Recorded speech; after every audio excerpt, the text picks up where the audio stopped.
Oh, hamstring. Up. Sniper, take the other picture. Yeah, I mean, that's how you can formulate opinions without having true facts. I'm telling you, think about it logically for just a second. Dear Reds fans, welcome back to the Zebra Zillionaires.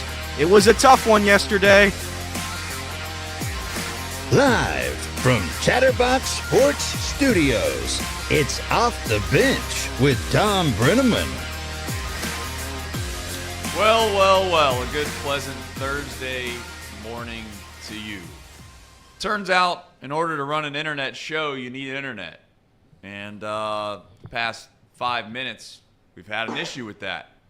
Just as Elliot's had an issue with that cough for the last 3 months. But I'm Trace Fowler. This is Off the Bench, and it is presented by United Dairy Farmers. I'll tell you one thing that the Cincinnati Reds fan base and the Cincinnati Bengals fan base, and maybe, just maybe, all of Cincinnati is good at, collectively. We're really good at counting the season as dead. It was dead. It felt dead. We'll get into that.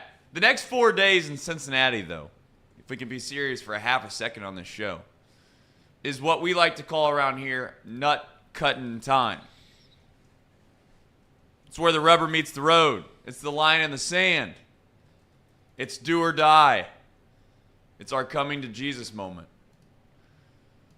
On Tuesday morning when you wake up, the Bengals could have scored 35 points just the last night. Burrow seems like he's back. The Bengals are back. Just got off to a slow start, but the boys are back in town and all is well. Reds could be one game up in a wild card race with 5 games to play. Or Bengals are 0-3. Burrow still looks like he's not right. Reds are 3.5 games back with 5 games to play. And we're all, quite frankly, at that point, just making up excuses on what we're looking forward to. That is what's right in front of us. The Bengals play on Monday night, so all the traditional things that we would see on a Wednesday have been pushed to Thursday, like the injury report, media day. Although media day, if we're being quite frank, it's more or less, you don't get a whole lot from it, do you? But you do get something from the injury report, at least a little bit. So we'll keep an eye on that. But it appears Joe Burrow's calf will not keep him from playing on Monday night. Let's start with yesterday. The Reds blew a near perfect start from Hunter Green.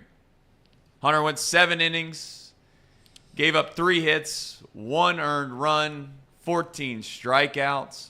14 strikeouts. It was his career high and the youngest Red to accomplish that feat in 56 years. How does that happen and you lose? Well, I'll tell you why. The offense has been an issue for a little while. Yesterday was no different. Reds had 6 hits, the most meaningful one being a CES home run. The very thing that kept the Reds in this race, the bullpen, burned them yesterday. They gave up 4 runs in the last 2 innings, including 3 in the top of the 9th. Alexis Diaz didn't have it, didn't even make it out of the inning. Sam Maul had to come in. Couldn't quite get the job done. Next thing you know, Reds lose. A game in which you felt like they dominated from the start. They had control. They just couldn't quite finish the job. We have Reds talk at the top of this show, and it will take up probably a decent amount of it. We'll have mailbags. We'll have locals at 11. Power rankings, buy or sell. And then draft or die. Sometimes I wonder if I want to win the draft or die. Fellas, Reed, the well-known Twins fan, was in attendance yesterday. And to be fair to Reed, there's one thing that he did know. As much as he did want the Twins to win in his heart of hearts, just as I wanted the Pirates to whip their ass yesterday in Wrigley. And they did, by the way. The Pirates just took them to the woodshed and saved the season, some are saying. He held himself together. He was very respectful. I really appreciate that out of him, although he did wear the Twins jersey because that's what he does. He's a troll at the end of the day. I'm sure that'll come out today. It will. But Reed, I hope you had a wonderful day yesterday. I'm sure that the day went better than the night. Hi, my name's Nicholas Reed Mouse. You can call me Nicky Mouse. I've got 2 golden retrievers, and yesterday at the ballpark I tried to play my best. I realized that one, I enjoy my job, and if I wanted to keep it, I probably shouldn't be cheering. At one point, I think they tied the game up, and I stood up and started clapping just very quietly, and I was sitting right behind Trace, and Elliot looked right at me and said, "Sit down." I did. I obliged. So, Elliot, how are you? Yeah, I've been better, but this is where we are. The Reds are trying to fight their way, claw their way back into a race, which, quite frankly, they have no business being in. They've played bad for quite some time now. They've played better this month. They've fought for us a little bit here. And at the end of the day, they've made September baseball meaningful again in Cincinnati. So that's all I can ask for. But, yeah, yesterday was great. We got there. We were in control of the whole game. Hunter Green became the pitcher that you paid X amount of dollars to that everybody was complaining about. He was unbelievable. Offense just didn't have – I mean, the offense isn't good. I mean, I don't know what to say. I thought they were back a little bit. They just don't show up. Reed said it yesterday during the game. It was like even the hits the Reds were having outside of the CES home run just weren't anything. We had Will Benson getting an RBI or a triple to start off an inning because 2 outfielders couldn't communicate with one another. So it's just where we are right now. You have to fight through it. You have 8 games left. Got to win 6. Have to win 6. If you don't win 6, you're out.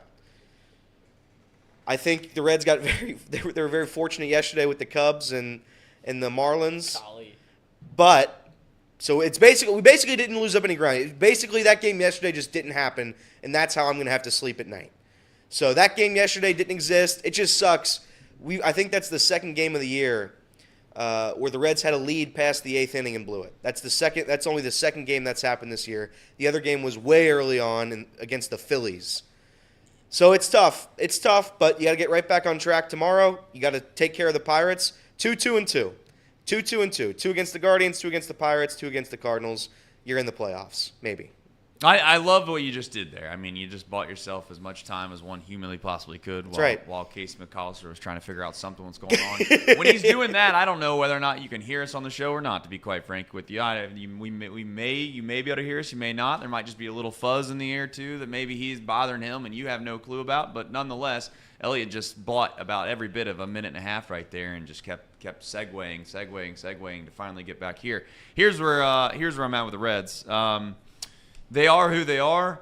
They're in a position now where they are literally on fumes, and the question is can you get a little bit lucky at the end of the year and find a way to get into the postseason? That's what it is. And they fortunately, and I know that people think, oh, would you rather play a team that's right in front of you? Would you rather have a 3-game set with the Diamondbacks this weekend to where if you can sweep them or take 2 or 3, you find yourself in a position where you probably make the postseason? I know it sounds wild. Maybe I'll get crushed for saying it. I don't, because I've watched the baseball being played by some of these teams that are trying to make the postseason, like the Marlins.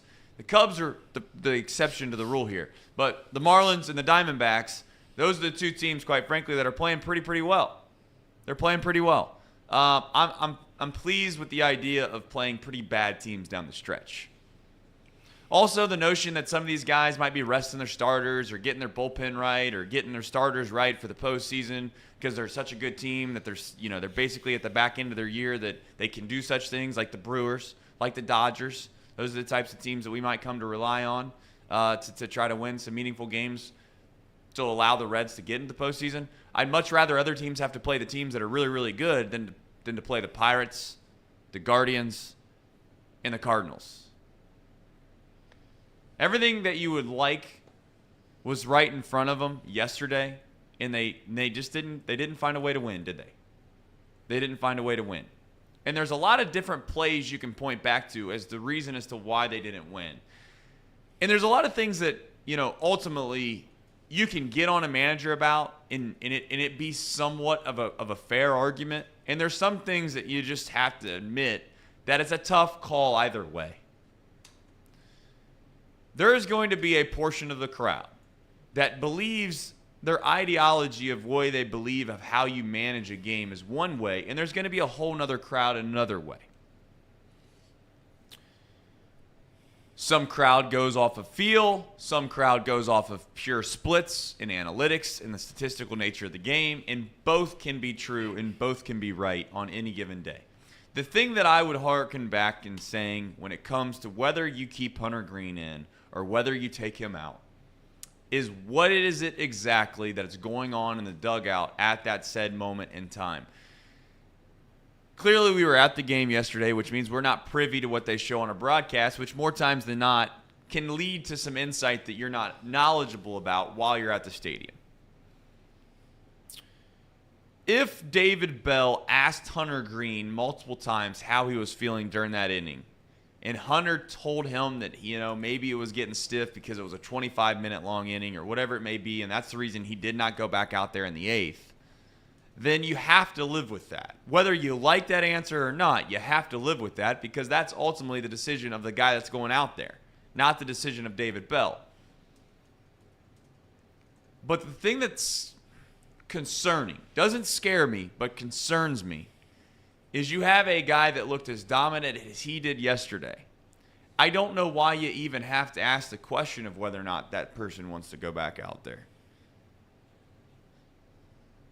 Is it crazy for me to think that I'm a little concerned that if Hunter Green was fine physically, but he just felt a little exhausted, perhaps, whatever term you want to use, and he said that he wanted to come out of the game, I'm almost more concerned about that than I would have been if he went back out there and gave up a couple runs. Because at some point, the top line guy, the guy that you're going to rely on to win the biggest games, has to have a different mindset. They have to have the elite mindset that is, I'm that guy. And yesterday, Hunter Green was that guy. And he looked like it. So I'm going to tell you right now that I just don't believe that Hunter Green said that he wanted to come out of that game. I'm also not going to believe after the game when he says, well, that was the right decision. I'm glad that Hunter Green took the PR classes that they taught him perhaps when he first came into the league, that you don't want to call out your manager or say that it was a bad decision right in the middle of a postseason race and stir up controversy that doesn't need to exist. The truth is, it was a tough decision. You're not going to hear me really get all fired up one way or the other on what they should have done or shouldn't have done. Because if Hunter Green goes back out there, he's sitting at 92 pitches. If he does give up one base runner, you're taking him out of the game. We all know that he was on his last chance. The leash was very short. So one guy gets on, you're sitting at 98, 99 pitches or whatever it would have ended up being. There's no question David Bell goes to the pen. He brings Ian Jabot in. And then now you have a situation where Ian Jabot is a guy that has struggled mightily with inherited runners. He's been elite. He's been elite when he comes into a fresh inning. So there's no doubt that has crossed David Bell's mind. So now you find yourself in a position where you can understand both sides, right? Do you ask Hunter Green to continue to go out there when he might be a little gassed? He gives up a base runner, and then all of a sudden you find yourself in a position where you're bringing another guy into a bad situation? Or do you just say, you know what, I'm going to trust what has been true all year, and this bullpen has been good as it gets. Ian Jabot, as good as it gets. And for all the folks that think, oh, crazy, the Reds still took a lead into the ninth inning with a one-run lead, with Alexis Diaz coming out of the pen. So it's not even like Ian Jabot completely blew the game.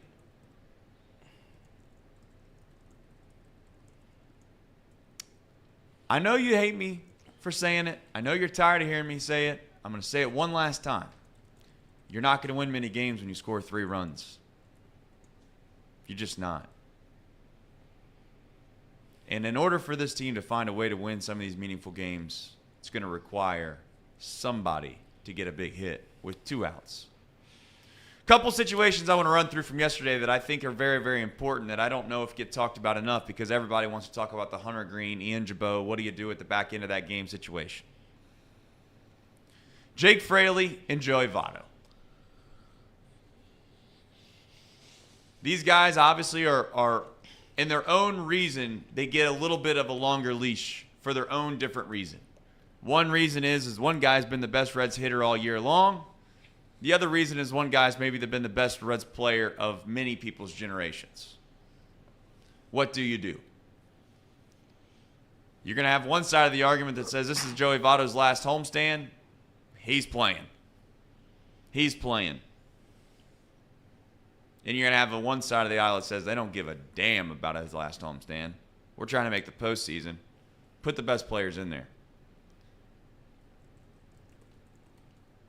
I'm not saying Joey Votto has to sit, but he can't play with Jake Fraley right now. There's 2 guys that just aren't getting it done at the plate, and they're both left-handed.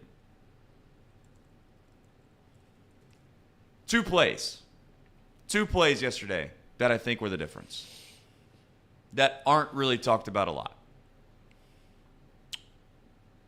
I'll go in chronological order. The first play was Nick Senzel going into the game for whatever reason, I don't know. If you want to tell me that Nick Senzel is a good defensive replacement, he's that much of a better defensive replacement over CES at third base, be my guest, but that's just a horrible way of looking at it, in my opinion. Now, I didn't see the whole thing, but I have 2 guys that were sitting right next to me said they've seen the whole thing go down of what happened yesterday. We were sitting right there, down the third base line, just beyond the third base coach. Watkins was his name because I was yelling at him, telling him that somebody swung earlier in the game. Kyle Farmer standing at second base. Kyle Farmer's not a guy that probably steals a whole lot of bases, does he? Especially when a left-hander's up the plate. Especially when there's a guy on first and second with 1 out. And you're down a run.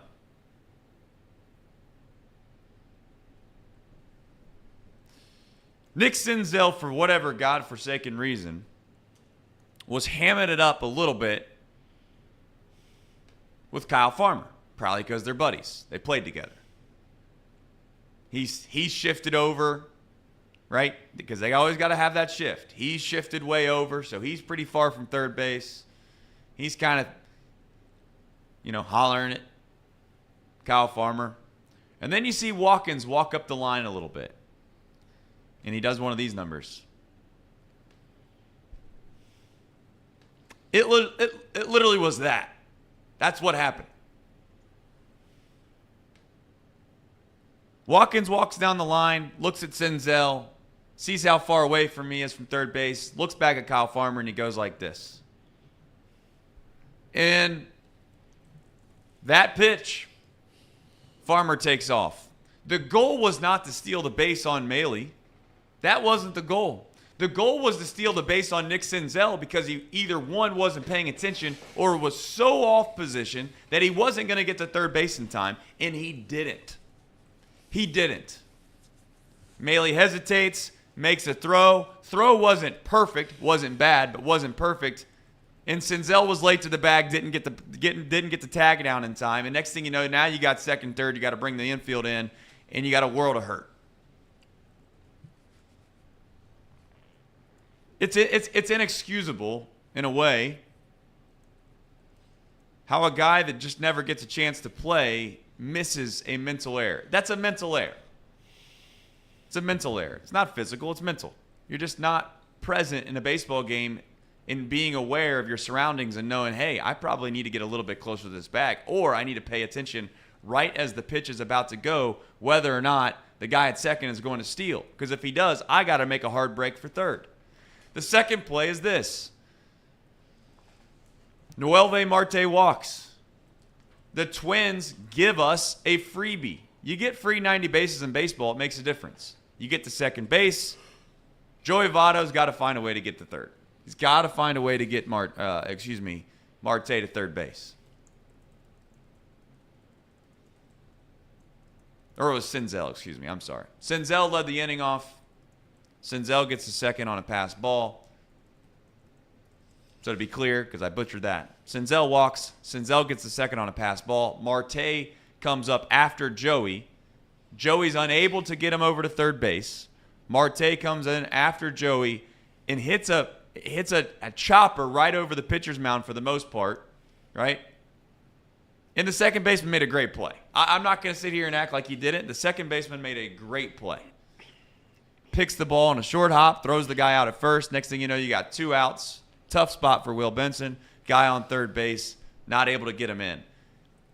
If Votto's able to get him over, I'd venture to guess that he gets him in. Got a 2-run lead now instead of a 1-run lead. And everything changes. So you wash it, you get rid of it, you move on. But those are the differences between winning and losing in games that matter. And I just start to question, or I ask, are we in a position yet, or where are we at with the Reds, on when do you decide, you know what, I'm going to have to put away what the last 100 and some odd games have been. I know that for all intents and purposes, that Jake Fraley's been the best player, or the best hitter at least, on this team. But he does have a broken toe now. And he's looked pretty bad for 3 weeks. I know Joey Votto's had a Hall of Fame career. But he's not been very productive either. And I get it. Someone's going to say, oh, he got 2 hits the other day. Okay, well, how are we going to play this game where he gets 2 hits, but then you forget about everything he's done for a month? Elliot, one of these days, we'll go down to Great American Ballpark Yeah. for a major baseball game, and we'll walk around with extreme joy after the game. Yeah, I don't think it's going to happen anytime soon, unfortunately. We're just cursed. I'm going to get a swig of water real quick. But yeah, yesterday was brutal. I've lost 3 straight Cincinnati sports games. 1 with Reed, 2 with Trace. Some are saying I'm the curse. I hope I'm not. The thing about Jake Fraley and Joey Votto right now is that there's no better options. I'm looking at the roster right now. Stuart Fairchild's not a better option. Nick Martini's not a better option. So at that rate, we have nothing. If you want to say Jose Barrero should be up, I would agree with you. Jose Barrero should be up right now. But at this point, it's too late. We have a week left of the season. You have to roll with what you have. Jake Fraley's been the best hitter of the year. He's fighting his ass off right now. He's playing with a broken toe. Has he been good the past 2 weeks? Nope. He's been bad. He's been really bad. Joey Votto, same deal. But you look around the lineup, and it's just Jonathan India's been bad too. So everywhere you go, the lineup's just not cooking. Spencer Steer, CES, Noelvi, and Will Benson are the guys that are kind of keeping the team together right now. TJ Friedel as well. But there's no better options off the bench. There's no better option. If you want to say Joey Votto shouldn't play, that's fine. But we have nothing to replace him with. We have no better option. If you put CES at first, that's fine. If you say CES is the first baseman all the way home, that's good. And you can take Joey off the bench. I don't hate that strategy. But we have guys like Nick Senzel and Stuart Fairchild who, quite frankly, cost this team games. So I'm not going to sit here and say that there's a ton of better options than what we have. So play with it. Hope they succeed. Otherwise, I'd bring up Jose Barrero if you want to do that. But I'd argue it's too late. So I at this point, we are who we are. Trace said it earlier. It's not going to change because you take out Joey Votto. It's not going to change because you take out Jake Fraley. It's not. So fight through it. Try to get lucky. The issue with luck is that it runs out, and it appears our luck has run out. We had that stretch where we went like 28-10, and it really carried us all the way here. But other than that, the Reds have not been good. So outside of that one stretch, and it was a big stretch. It's not like we can't just pick apart and say these little stretches don't mean anything, because they do. Every part of the season matters. If you have a really good stretch at a point in the season, it's going to matter. But right now, it's just not that team. We aren't that team. And there's one reason. We're missing guys left and right. There's one reason that we're not that team. His name's Ellie De La Cruz. Like you're not, that's what it is. You can say he's a flash in the pan. You can say whatever you want. But the truth is that's the difference maker. If Ellie De La Cruz plays even average baseball of what I think he's capable of doing, this team turns into a whole nother dynamic. It allows you to do things offensively that I don't think that you're capable of doing right now, right? You just said that there's no replacement for Jake Fraley and there's no replacement for Joey Votto. I'd argue that there is.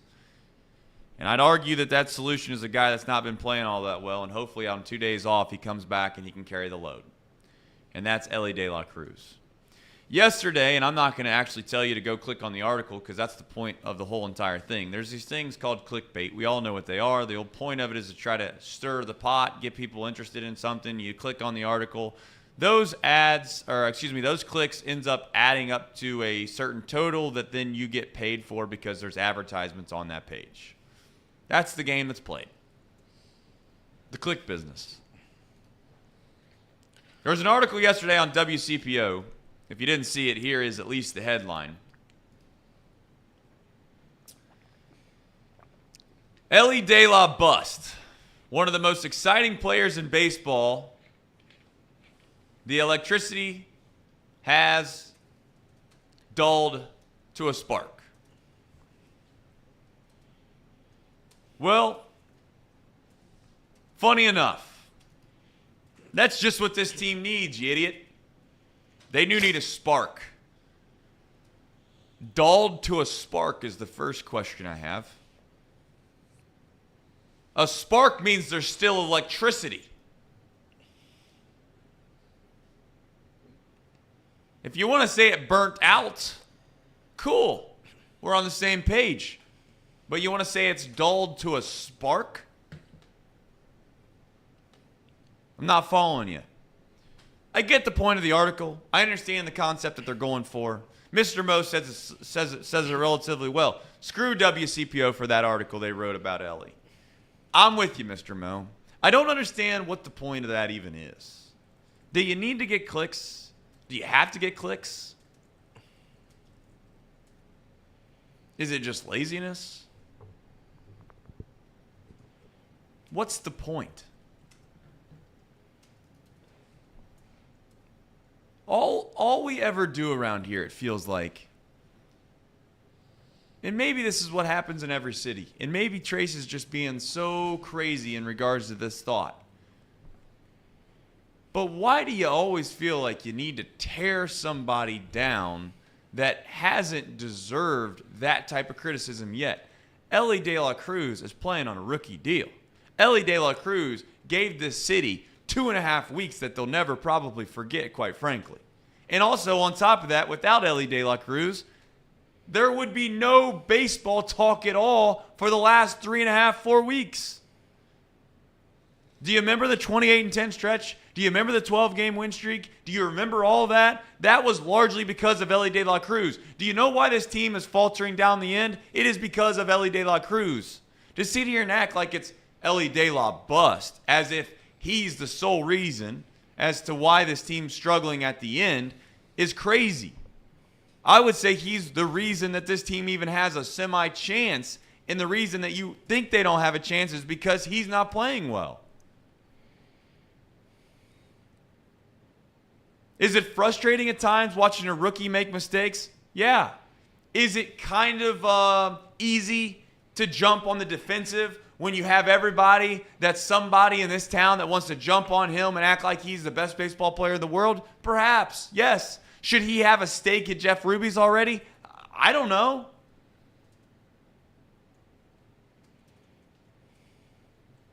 But to sit here and put out a notion that a kid that's 21 years old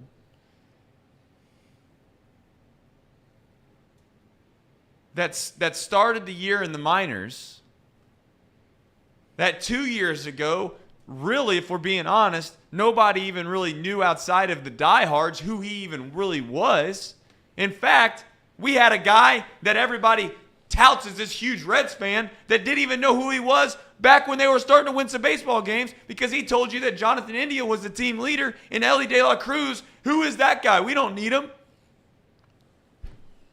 And now all of a sudden, after what? A month of bad baseball, he's a bust? Get a clue. I get the point of it. I understand the clickbait stuff. It's why journalism is going to die. It literally is that. You think I'm being hype? That's not hyperbole, people. You wonder why digital media takes off? You wonder why people watch other sources of mediums now? Do you know why this show and our podcast numbers do relatively well? Is because we are at least somewhat authentic. We say what we mean. I don't come up here and say crazy stuff just because I need to say something crazy just to get you to say something to somebody else and pass it along that, hey, that guy's an idiot. It does work, though, because humans are flawed. It just frustrates the hell out of me that that is the article that you want to put out at this time. You want clicks? You want clicks, man? I don't even know the dude's name. In fact, I could care less to have it. But if you want clicks, I got an easy one for you. Talk about how this is probably the craziest, most difficult decision-making process of what you should do with Joey Votto at the end of his career with 4 home games, or 3 home games left now. Does he play or not? You want to get people riled up and arguing? Do that. And I would say that's actually formative. That actually means something. Instead, you want to pile on a 21-year-old who's already struggling. It's crazy. So here's my ask. And maybe in a roundabout way, if this guy's got a big brain, maybe this is what he was trying to do. I doubt it because he looks like, based off that headline, there's not a whole lot of big brain there. However, this is my thought. The Phillies did something with Trey Turner, okay? He was struggling bad. And the guy that we loved in this town, Nick Castellanos, said, you know what? These guys are all human. Trey Turner's an unbelievable player. He's gotten paid because he's worth that much money. We need to support him, rally around him. And that's what the city needs to do with Elly De La Cruz. Not tear him down. They need to rally around this kid because he is one of the few chances that he could come in and save the day. Elliot just said that there's nobody coming to save us. There's one guy that if he starts playing what he's capable of playing with, he changes the whole dynamic. His name's Elly De La Cruz. So when Elly De La Cruz comes to the plate, I want the same energy we had when he came to the plate against the Atlanta Braves. Elly chants, standing ovations, do whatever you got to do to show the kid that you're supporting him. You ever had one of the toughest moments of your life? You felt terrible about something you did? We've all done it. We've all been there. We've all had incredible remorse in our heart. Where there's nothing that you would love to do than to do whatever it is over that you feel terrible about. Elly De La Cruz doesn't need to be told right now that he's not good at baseball. He's doing that to himself. He's been doing that to himself for the past 2-3 weeks. He's pressing. He's trying too hard. He's allowing the outside noise of what he's supposed to be to affect just his God-given ability of going out there and playing. Some people want to say that it's pitchers are making adjustments and the league's figured him out. Oh, bullshit. He's not that bad at baseball. Period. No matter who's pitching. He's not that bad. The reason he's been this bad for the past month is because of the mental. All up here. And the last thing that's going to help that is to have a fan base or a local media jump on his case now and say that he's not good and he's going to be a bust. Are you here to help or are you here to hurt? Are you a fan that wants to see your team succeed or are you a fan that just wants to complain all the time? Because just like that moment when you felt terrible about what you did, what's the thing that actually could have helped you out? What was it? Somebody screaming and yelling at you? Telling you that you're terrible at whatever you just did? Or somebody telling you, you know what? No big deal. You're human. You made a mistake. It's okay. Life's going to get better. Time heals. Sometimes we all need it. Yes, people get put on a pedestal, and you might think that they're stronger willed than others. People might think that Elly De La Cruz has nothing to worry about because he's rich and he's famous and he's 21 years old and he plays a game for his job. And those things are relatively true. But it doesn't matter if the person themselves don't feel that way. And all I'm asking is this. Can we provide some positive energy around Elly De La Cruz? If you can't go to the game to support him, I don't care. Send him not a text message because you probably don't have his phone. Send the dude a DM. Send the guy an @ on Twitter telling him that you love watching him play. You're looking forward to watching him this weekend. He's going to be back. However you want to word it, I don't care. Just show the guy positive energy and tell him that we love him because we do. But if that's the clicks you need, WCPO, to pay the bills per usual, find a better way. Find a better way. I don't know more what else there is to say about the Reds because I don't want to keep beating a dead horse. And I again don't want to sit here and sound like this guy that wants to grandstand and act like this is the way you need to fan. That's the other. But in all seriousness, if you want to have a reasonable conversation about what actually helps as a fan and what doesn't help, I can promise you this. Screaming and yelling about how bad somebody is right now when they're 21 years old and they're already dealing with their own struggles of this game beating them down isn't helping the cause. We have a lot of other things to get to. We have the NFL to talk about. We got the Bengals to talk about. We have draft or die at the end of the show, fellas. Segueing off the Reds, unless you have one last thing to add to that. I had one last. I just wanted to say. I think first of all, the clickbait, the clickbait headlines, whatever. That's how they're going to make their clicks. That's how they're going to make their money. It is a click business, so I don't respect it, but it's just how it works. Elly De La Cruz has been bad. I mean, you can't sugarcoat it. He's been one of the worst players on the team for 2 months. But I do think there's an aspect to this, and it's the intangibles. It's the stuff that he brought to the team early on when he first debuted. There's other stuff to Elly De La Cruz. There's other things that Elly De La Cruz can do for the team other than just get on base, hit baseballs, and field. So I think Elly's very good at the intangibles. I think he's a leader down there. I think he's able to provide the spark that this guy said that was a bad thing. Elly's a spark. It's a bad thing. I don't get that. That Trace was right. That was kind of crazy. But Elly De La Cruz has been bad. He was benched yesterday. There was merit to the article if you actually read the article instead of the stupid headline that he made. But at the end of the day, we have 8 games left of this season. I think there's a better time to write that article than yesterday. Elly De La Cruz, I don't know if you'll be the Elly De La Cruz we saw in the middle of the season, but if he's able to compete just a little bit here at the end, just a little bit, the Reds have a chance at the postseason. And that's in large part because of Elly De La Cruz and what he did during that 1.5 month stretch there. So Elly De La Cruz, though he's been bad, and he has been bad, he was benched yesterday, rightfully so. There's still time for him to turn it around just a little bit here at the end. Just a little bit. Get the Reds in the postseason. Whoever wrote that article is a troll. And personally, I hate trolls.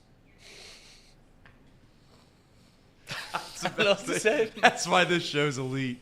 I didn't see that coming from a mile away. I didn't see that coming at all. And sure enough, right there, I was right in front of him. That's the best way to get off of what seemed like we were getting to be a heavy topic there for a minute. Some super chats. Derby Stardom says, I feel so confident, especially if the Pirates win tonight. Bell and the Reds are going to run the table, baby. He didn't say baby, but I added that. I could feel it. Also, I love Casey and Jacob's NFL show. Great show. Yeah. Mac and JT, baby. Thank you, Derby. Baby. We got another super chat from our man Chi-Town. Says, regarding Elly's mental, reminder to reach out to 988 if you're struggling mentally. You're beautiful and I love you. God, Chi-Town's the best. Chi-Town, what a super chat. Hey man, it's true. We all struggle with things from time to time. There's no doubt about it. No doubt about it. In fact, your boy here's struggling. I'm running on fumes if we're being honest. I need these bashes on Short Vine. By bashes on Short Vine, I mean the Chatterbox Sports Bash on Short Vine. That's right. I need these things to kind of wind themselves down. You know what I'm saying? They're wearing me out. Now I need Tom to get back. Have an update on Tom as well. Oh, wow. So I'll get to that in just a second. But I just want to say here before we segue in, we're going to try to make, and I don't know if we have, do we have a cherry on top already? If we don't, I'd like the cherry on top to be Trey Turner's situation. I'll get you the link throughout the show. Okay. You want the Trey Turner standing ovation? Yeah, and I want the what happens right after. Okay. Which is pretty cool because sports are cool. I did see in the chat. I think the crowds this weekend are be good. I do. I have confidence in that. I really do. Are you going to weekend game? Are you going to I'm going to go. I am going to go. Sunday for sure. I'm going Sunday, too. Sunday for sure because I know what Sunday means. I've said it 1,000 times on this show. If you've watched the show at all, you know what I'm going to say. And you know what? It's a shame that they don't report on that. It genuinely is. I don't know why that isn't the lead story right now. I mean, it should be. Why is that not the main story? I don't know because nobody wants. I don't understand it. I really don't. You can tell right now I'm a little like my brain's in a pretzel. It usually is because it's not very high level thinking in the first place. But in general terms, Joey Votto's last 3 games, his last 3 games ever, probably ever, unless this postseason brings some magic, are this weekend. So it's so wild to me. It's like I have a hot take here with this. People come at me like, "How do you know?" Like, what is this really hard to see? I love Joey Votto. But he's a shell of himself. He's not who he once was. He's in a situation yesterday with a guy on second base with nobody out, and he takes strike 3, and the whole entire baseball is inside the strike zone, and he is screaming and yelling and arguing with the home plate umpire. Do you know why? Because he's frustrated. He knows what's going on here. He wants to help the team. And I just don't know if his body's allowing him to do what he used to be able to do. And 2, he's got a lot of mental going on right now too. There's a lot of emotion going on there too. So I'll leave you with that for Reds talk. All right. Joe Burrow, yes or no, plays Monday? My knee-jerk reaction is yes. Just if you would ask me on Monday, I said there's not a chance in hell he plays, but just him saying that it feels a lot better. It feels a lot better. Yeah, it makes me think that he's going to play. Yes, because if he doesn't play, the season's over, and everybody knows that. So if they want to end the season, they will bench Joe Burrow, and they will sit him. If they would like to do that, that's what would happen. But I don't think they will do that. So Joe Burrow plays. Yeah, he's going to play. He's going to play. I mean, he already played when he was 85% healthy, 90% healthy, so. I just realized Casey shaved right He did? there live on air. Yeah. What a wild thing that was. I mean, I've been sitting here for a while, and, you know, from my angle, you kind of have the old school angle of what the show used to look like. You kind of have that Mr. Wilson look to you. So it's hard for me to see the full beard there. We have a buy or sell. Yeah. Buy or sell usually is a situation where Reed proposes a question and we either buy it because we like it or we sell it because we don't. And if you like the buy, it's. Buy. And if you sell them. Sell. There you go. There you go. Jim Kramer. Shout out Jim Kramer. So here's the deal. We're going to do a little buy or sell. Mm-hmm. We got locals at 11. Mm-hmm. We got some Bengals talk. Mm-hmm. We got FC Cincinnati. We got FC Cincinnati. We got draft or die. And we got a little bit of vault action. Got Thursday night football. Maybe throw a little bit of money on that. We'll see. Shout out to Betfred Sportsbook.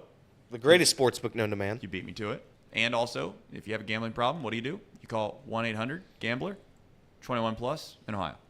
Reed, buy or sell? Casey, play that intro. Yeah. Buy or sell? Sell. Before we get into this, not to be insensitive to, because if you do have a gambling problem, call 1-800-GAMBLER. But it would be funny if you called 1-800-GAMBLER and he's like, "Hey, how big of a hole are you in?" And you're like, $1,000. He's like, "All right, put it on the Giants tonight." It's a lock. Like, we got it. Put it in, baby. That'll get you right back on the horse. Once again, not to make fun of that, but it would just be funny if that happened. All right, let's do buy or sell. NFL Week 2 edition, or going into Week 3. So we're 2 weeks in, and let's see what we think about the NFL. First question I have for you guys. Nick Chubb took a gruesome injury this past week. Probably won't play, and in fact, he won't play for the rest of the year. They went out and got Kareem Hunt, the Browns did. My buy or sell is that Jerome Ford will rush for 1,000 yards this season. Sell. Sell. Yeah, I'm selling that. I mean, I think Jerome Ford will be good. I think he'll be good enough to play. But, I mean, I don't think he's getting 1,000 yards. I just don't. I think the offense is going to go down here real soon for the Browns. I think the Browns are about to die. They got 15 games left, just to let you know. 15 games left. Kareem Hunt's a bum.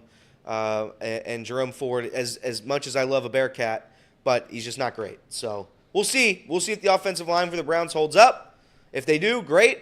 But Deshaun Watson can't move the ball downfield, and you have to rely your entire offense on Jerome Ford. I would have a hard time believing that's possible.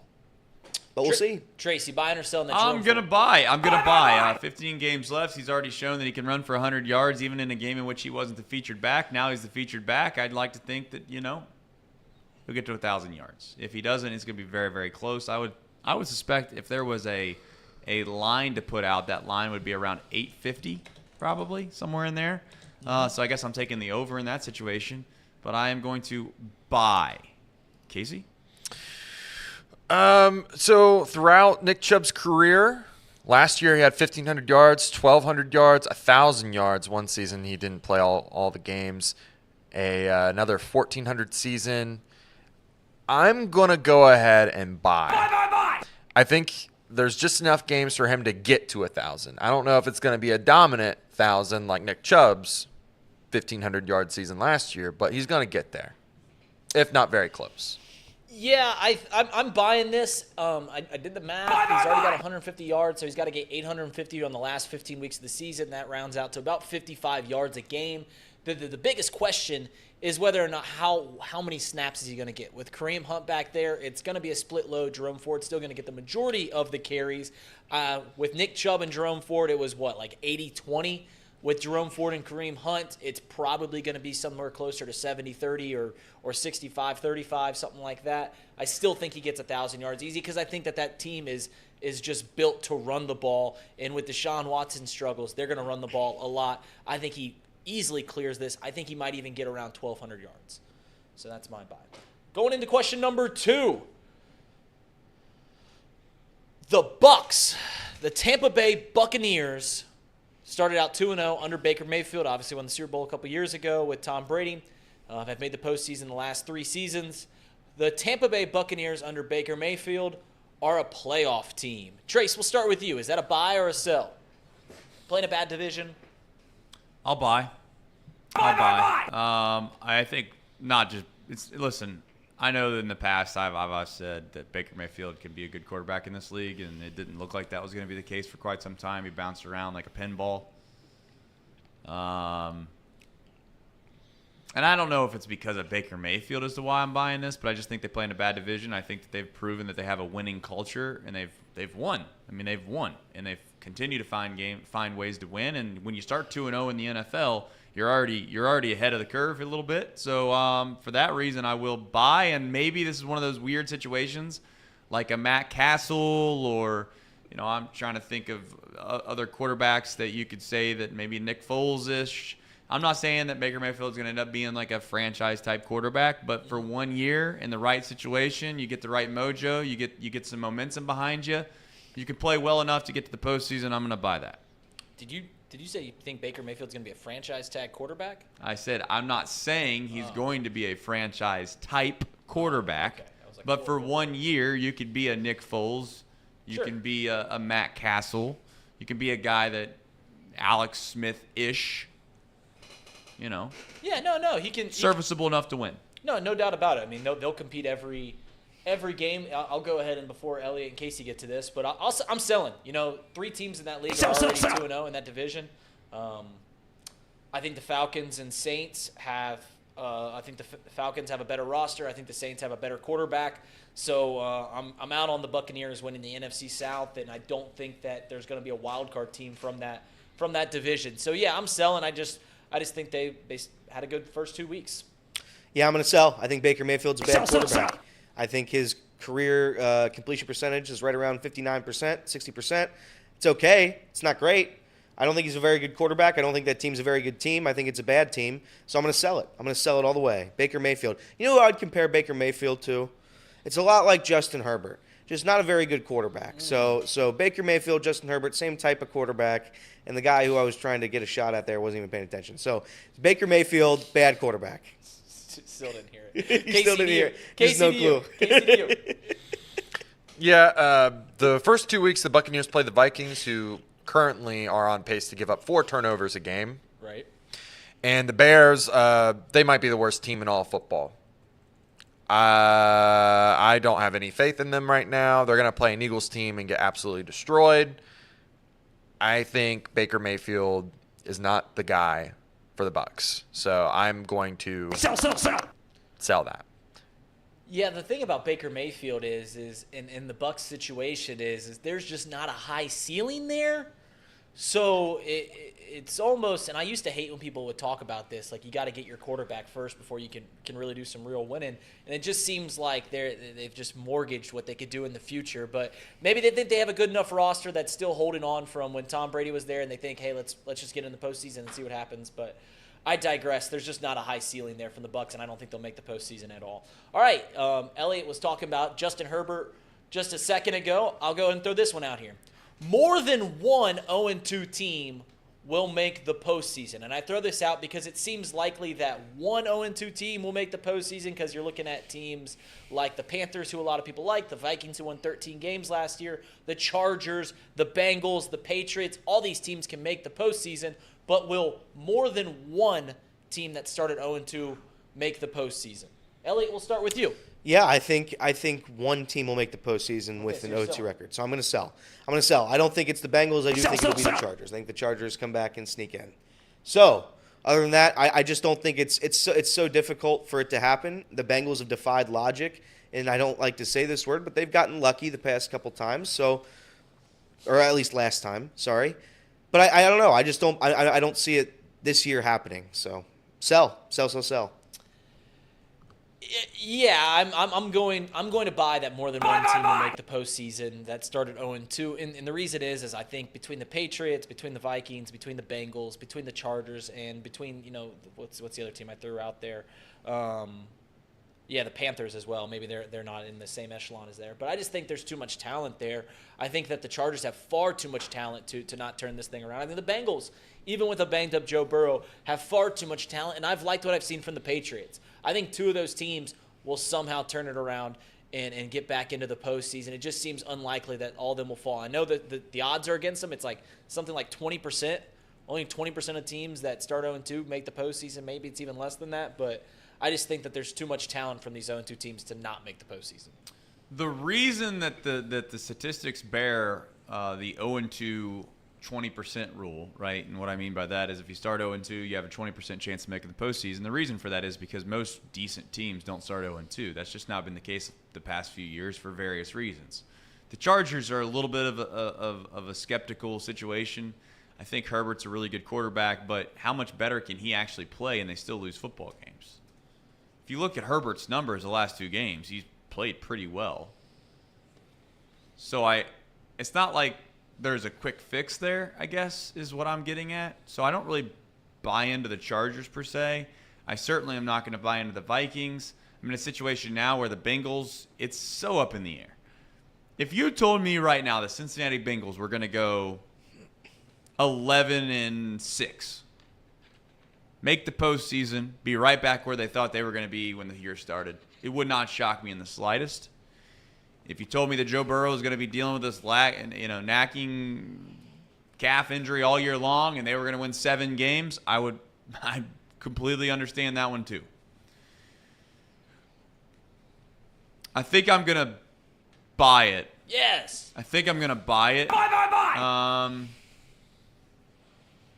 And it's mostly just because of the Bengals. And I think one of those other teams will find a way in. The Bengals are only 1 game out, really, of being right where you need to be, you know? And that's the thing that's hard to really rationalize sometimes when you get so close to the fire. You can't step back and see how big or small it is. Perspective is the greatest thing in life. It's the thing that actually makes everything else make sense. And I think perspective on the Bengals has gotten lost a little bit. It all comes down to number 9. It always will come down to number 9. And if number 9 is healthy, I like the Bengals.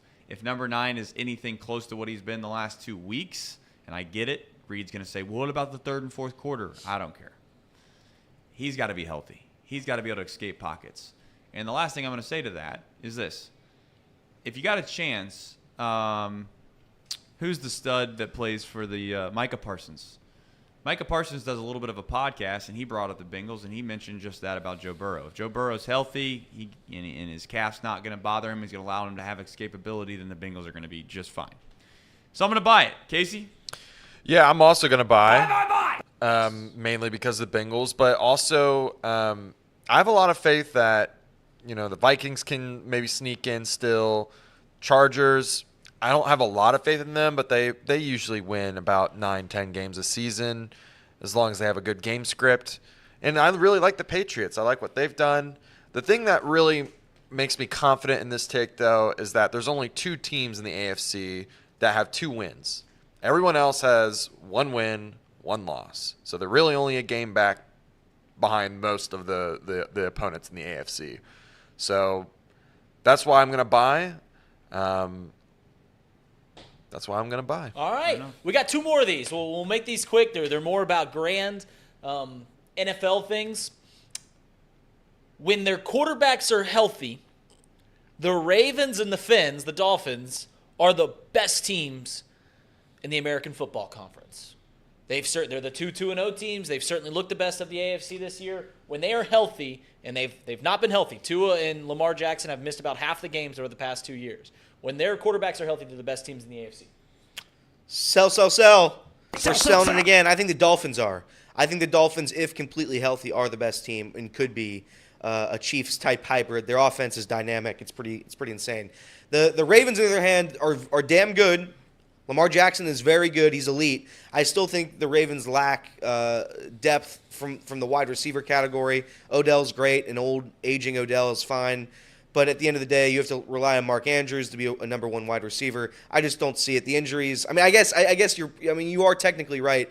If they're completely healthy all the time, they're very good. I just don't think a completely healthy Ravens team beats a completely healthy Dolphins team. I don't think they beat a completely healthy Chiefs team. So that's where I'm at. I think the Dolphins could be, Ravens not, so I sell. Let me back into this in a way. I think that us as football fans have forgotten how good the Ravens are when Lamar Jackson's healthy. It seems like every year we're 4 or 5 weeks into the year and we're like, Lamar Jackson's the front runner to win the MVP this year, and then he goes down with an injury, and then we forget because Tyler Huntley and the Ravens just run the ball and just play a sloppy game after that. I think we often forget how good Lamar Jackson is, and he threw some really nice balls on Sunday. He obviously is dynamic in the pocket and can run a bit. That being said, I just don't think that either one of those teams are the best teams in the AFC because I still hold that the Chiefs and the Bills and the Bengals are the best teams in the AFC, and you can call me crazy all you want. You really can, but I'm selling this because I think that, as I've said, I hate to do this on this show all the time, I think Patrick Mahomes is the greatest quarterback I've ever seen play the game, and I think that the Bills are just have knockout blows. I don't know what else to say other than I've seen Patrick Mahomes do things that I've seen no other quarterback do. So I'm selling. It's the most ridiculous thing I've ever heard. Seen Patrick Mahomes do things he's never seen anyone else do. Like what? I mean, what did he do? What exactly is that? Nobody else has done? This guy gets put on a pedestal more than anybody I've ever seen in my life. I will buy that, by the way. I'm going to buy that. I do think, but here's the thing. They're not going to stay healthy because it's the NFL. I've been trying to tell everybody, you can't have a quarterback that runs around and then one guy's away. Like Elliot said, he's a bicycle crash away from being out of the league completely. So, and I don't mean to make fun of that, but that's the truth. So I guess in this hypothetical situation, do I think those are the two best teams in the AFC? I do, if they're completely healthy, but they won't be. They won't be, because there's a reason that you build football teams around certain identities. Certain cultures believe in certain things. It feels like the Dolphins and the Ravens are more of like your Pac-12. I think Tom sat up here and said that they do pillow fights. And the Ravens defense is very, very good. I'm not trying to say that. But my point is, if you shrink it down to the NFL, those offenses are very, very kind of they are a little outside the grain. They're relying on guys to stay healthy that are very, very dynamic. And usually, the faster you are, the quicker you are, the more that you run, the higher likelihood at some point there's going to be a problem. So that's the same concept of when guys throw 104 miles an hour. That's all good and well, but your body's just not really built to be able to do those types of things for an extended period of time. So at some point, those guys that throw 104 miles an hour more than likely are going to have arm problems. Same thing with these guys that are really, really fast. It'll be surprising to me that if Lamar Jackson and Tua stay healthy this entire year. My guess is they won't, but I do think that they're the two best teams if they do stay healthy. I'm going to sell. Sell. I'm going to sell. I think the injury thing is a huge problem. I know the question was based off of if they're fully healthy, but Miami, they've already shown that they can get scored on. They don't have the best defense out there. They rely on having to outscore their opponents. I think that's going to catch up to them eventually. I think Baltimore, if they played anyone that could get pressure home, like Kansas City, I think they lose that ball game yesterday. I know they're a great team, and they proved a lot against a Bengals team that we all think has Super Bowl aspirations, but let's be real here. They just could not pressure Lamar, and he looked terrible against the Texans when they got pressure home. So they play a team like Kansas City. They play a team like the Browns, Steelers. I want to see that happen before I dub the Baltimore Ravens a good top-of-the-league team. Okay, final one. We'll do this quick, and I'll go right back to you, Casey, for this. The NFC is better than the AFC. Oh, boy.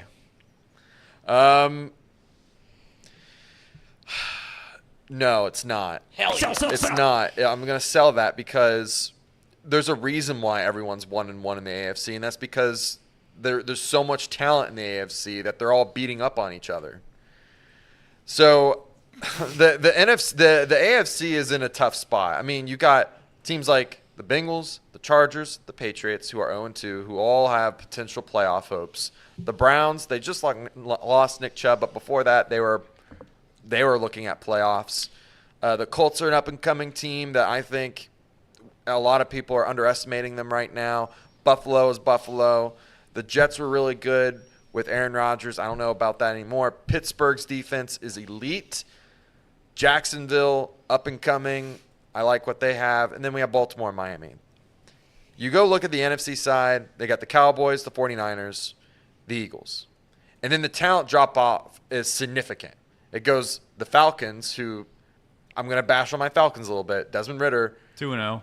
He's 2-0, but, I mean, that's going to catch up to them eventually. I don't expect that to continue.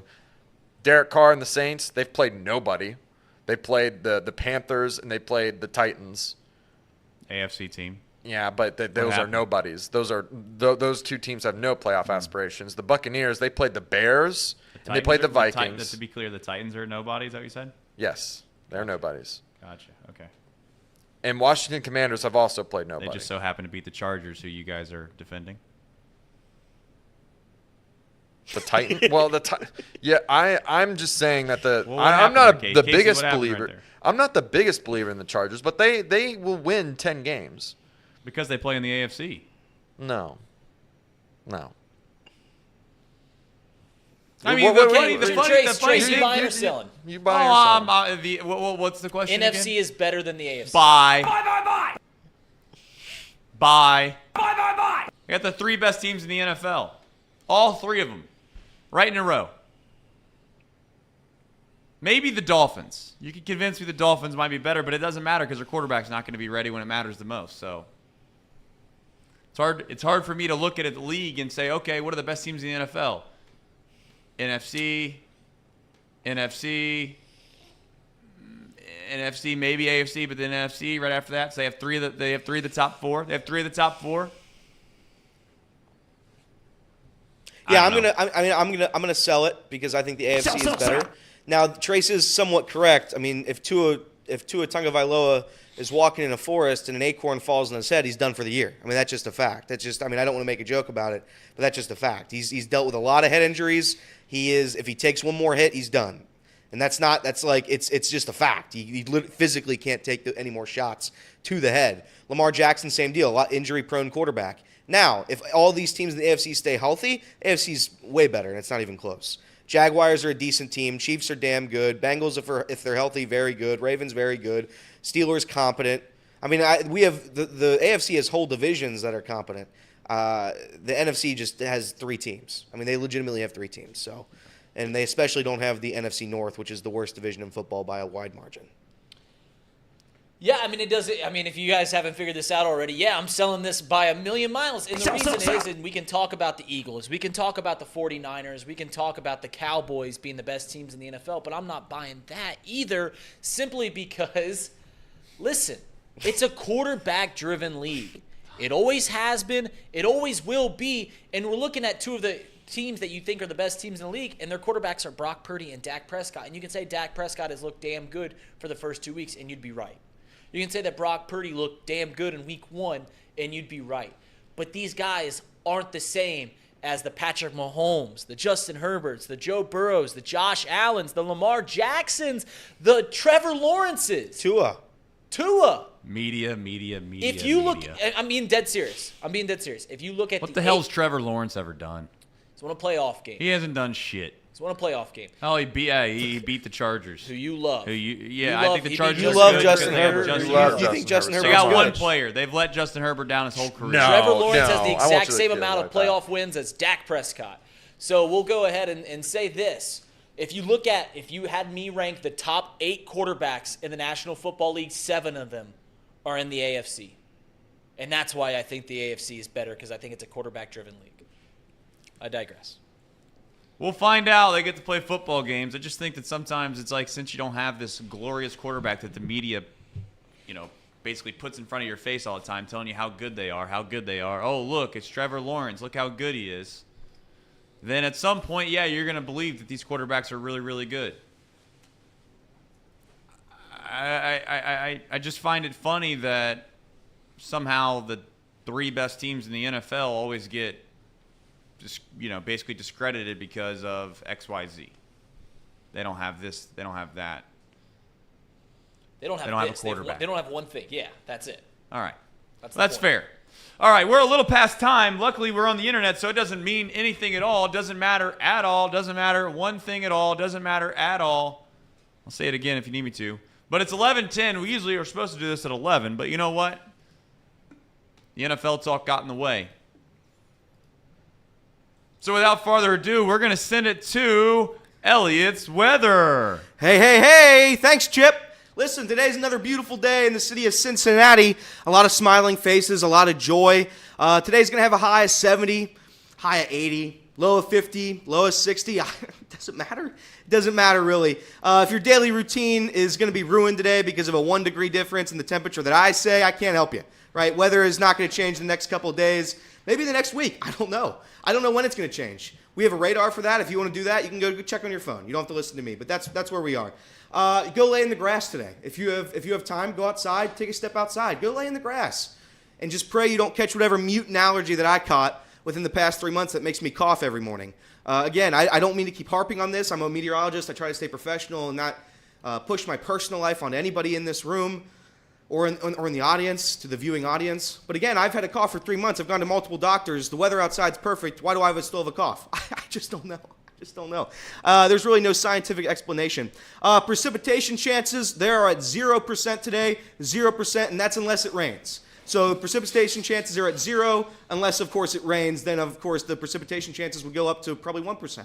I don't know. But if it rains, there's a precipitation chance. If it doesn't rain, maybe not a precipitation chance. I don't really know. Weather will do whatever it does. I can't really change it. Neither can you.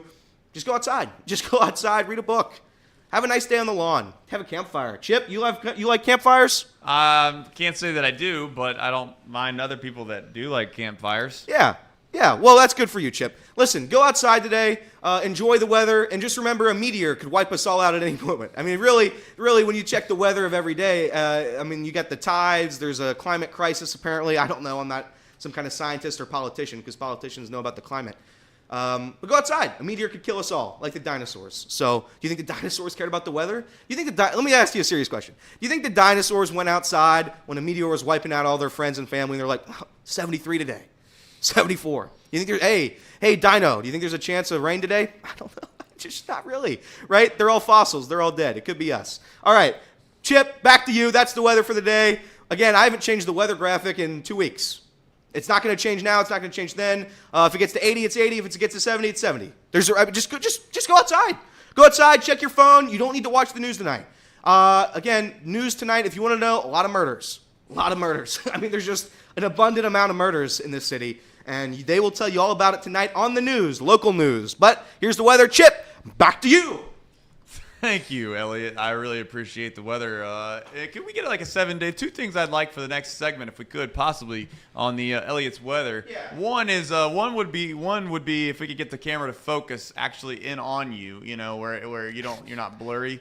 And then the second thing would be, can we mix in a 7-day forecast, perhaps? Yeah, we can mix it in, but let's just run Well, that's what's funny is it is the 7-day forecast. It's the same weather for 7 days. Let's just run through it right now. The 7-day forecast literally changes every day. And if it doesn't change, then what's the point of it? So let's go through it right now. I don't have the graphic made, but let's go do it. Today, 58.82. Tomorrow, 59.83. Saturday, 55.75. Sunday, 50.75. Monday, 50.75. Tuesday, 50.75. Wednesday, 50.75. Thursday, 50.75. I mean, I can do this all day. People get paid for this. I mean, people are getting paid for this. It's crazy stuff. I mean, it's just crazy that people will get paid for this. Hey, 11 o'clock, what's the weather? I don't know. It hasn't changed in the last 2 months. It hasn't changed. The only change is if it rains. Is it going to rain? I don't know. Precipitation chances, 0% unless it rains, which, again, we just don't know.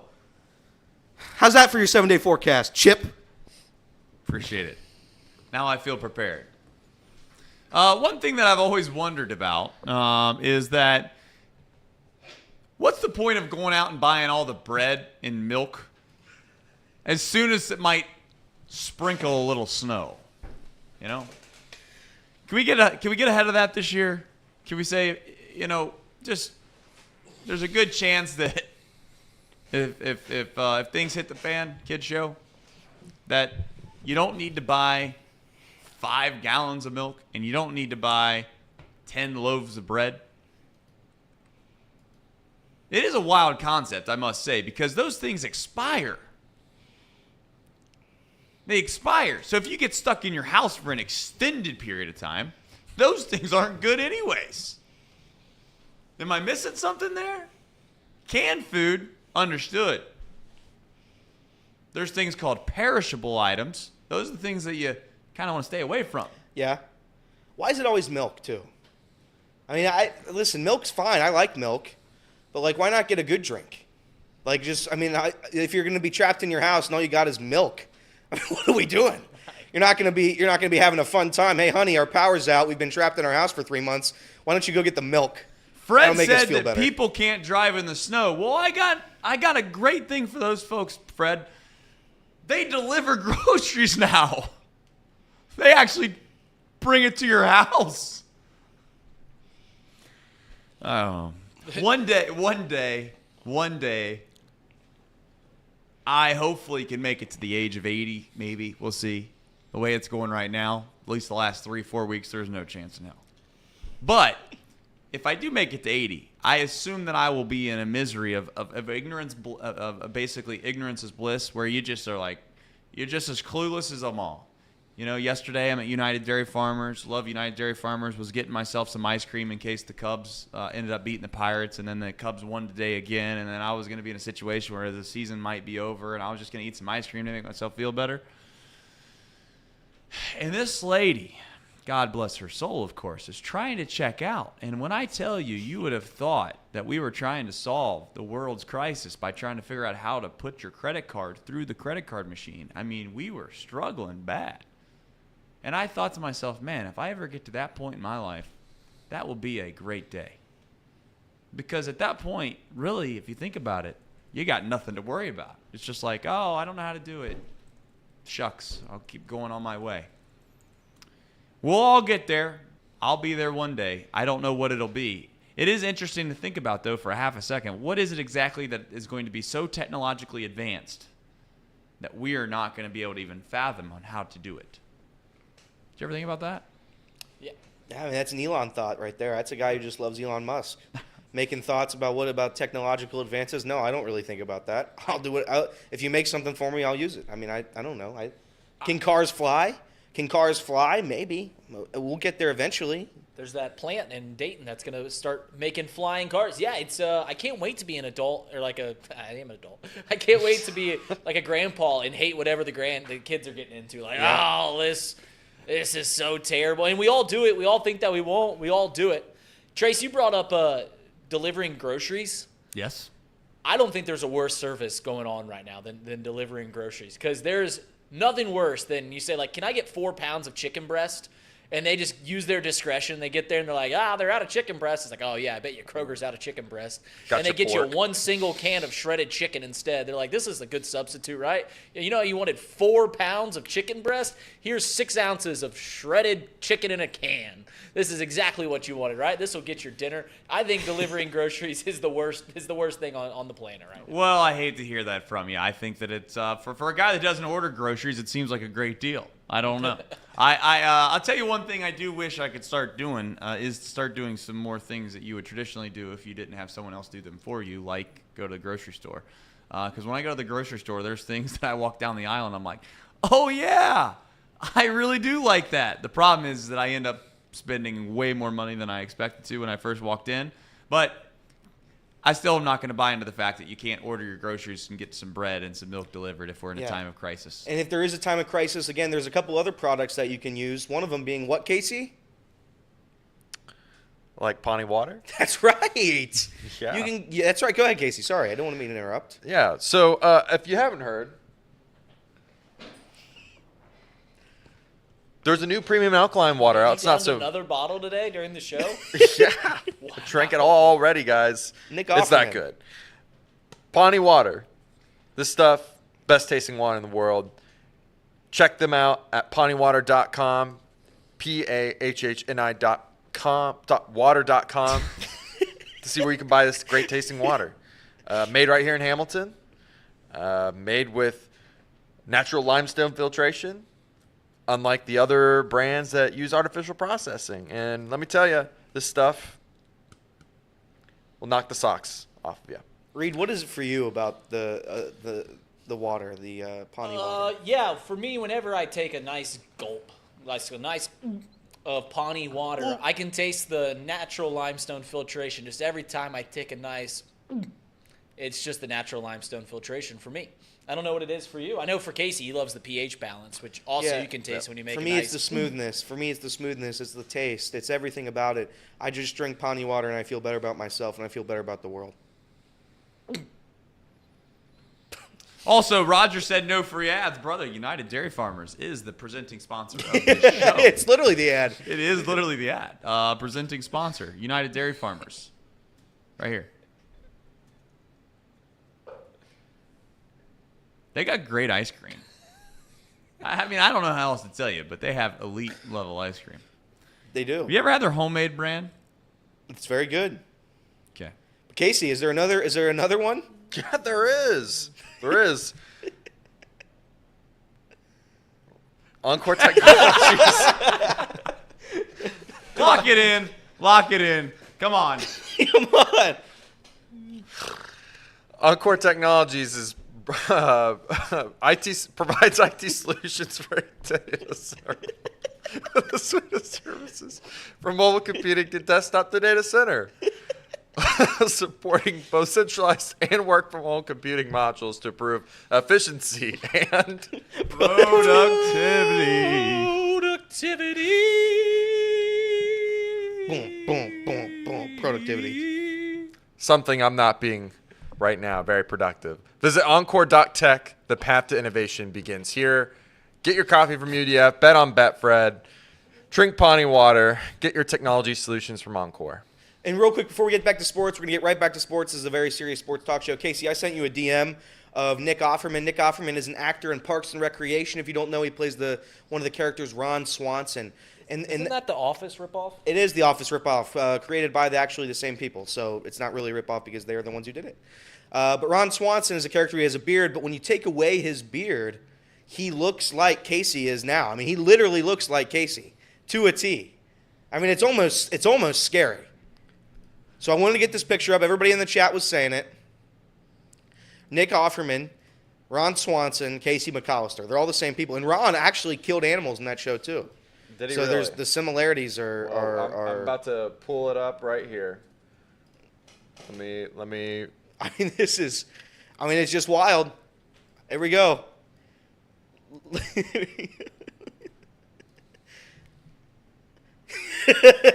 I mean, it's the same guy.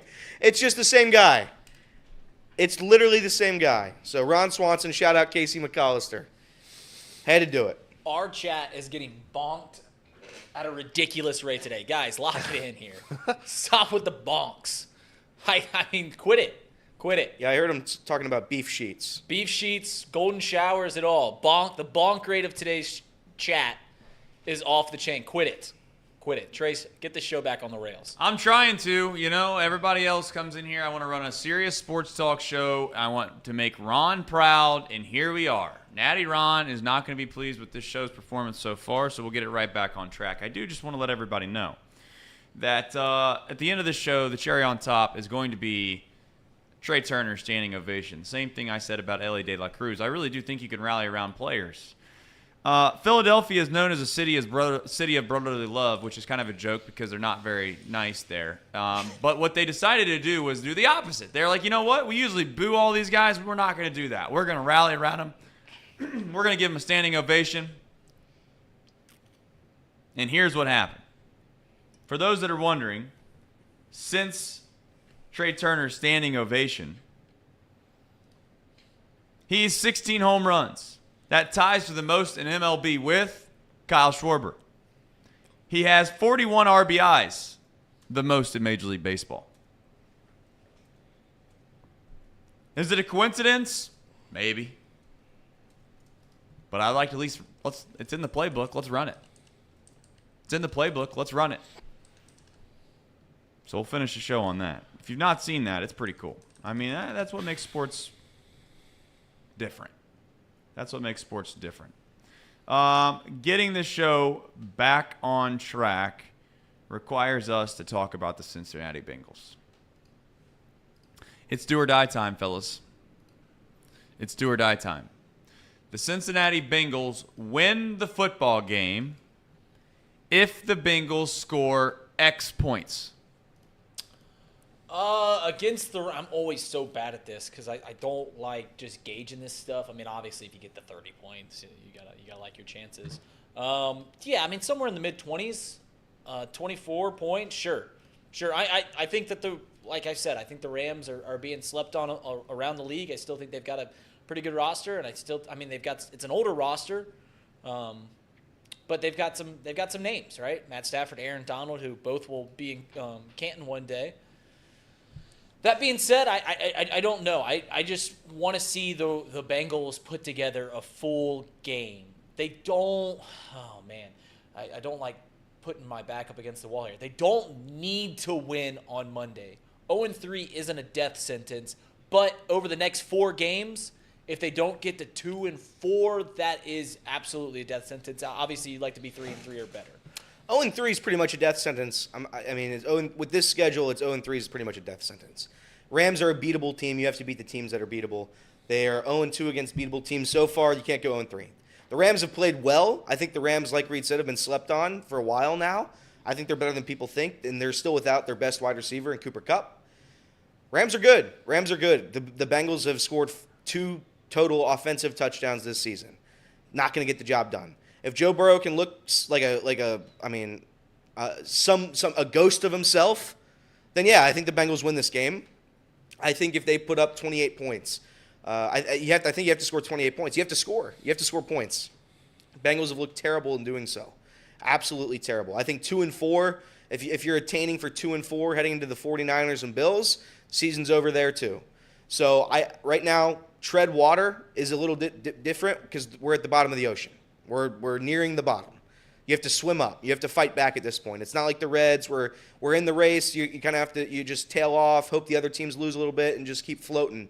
Right now you're sinking. You got to wait on your feet, and you're sinking to the bottom of the ocean. If you lose this, you will be at the bottom of the ocean. 0-3 is difficult to come back from if you have Joe Burrow who is not healthy. If Joe Burrow is not healthy, 0-3 is an impossibility to come back from. I'd have to agree, Elliot. I think what makes that situation worse is just they haven't, going down 0-3 means that you have to win 4 games just to get above 500. And that is true.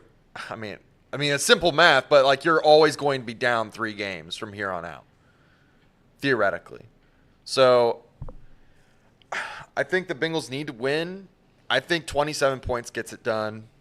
I was going to say 4 touchdowns, but that's asking a lot to double your touchdown amount. So I'm going to say 27 gets it done, but that means the defense really needs to show up this time. They really need to get some stops here. They need to just show up, man. If they just show up, I think we got this. If they don't show up, if everyone's still sleeping, I'm worried. For those that are worried about the Bengals offense, I know I've become a broken record about how they looked in the second half, and you can make fun of that all you want, but going back to their final 5 drives of the game on Sunday, they got in the red zone 4 times. And they scored in 3 of those 5 drives. Obviously, the interception was the lone exception. So, I mean, this offense started to turn it on.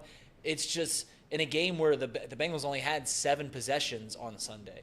It's just got to start earlier. When you know you're playing a Baltimore Ravens team and the Rams aren't like the Ravens team, you got to turn it on a little sooner. I think the Bengals are going to have more possessions on Monday.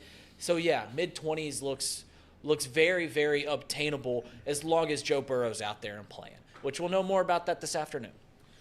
What's crazy to me is that this offense, and as I'm pulling something up here, this offense always gets like the first topic of conversation. It's Joe Burrow, Jamar Chase. We've done this before. T. Higgins, Tyler Boyd. Should we include Irv Smith Jr.? I don't know. Probably not. And the first thing that Casey just said is something I feel like many Bengal fans somewhat agree with, which is 28 points is kind of asking a lot. Maybe I'm wrong on that. Maybe you guys can rebuke that, or you can dispel it right now. But I just have a hard time believing that you pay a guy $219 guaranteed. You got all these guys that everybody's like, how you can't extend these guys? They're the best guys in the league, this, that, and the other. And we're talking about 28 points is hard.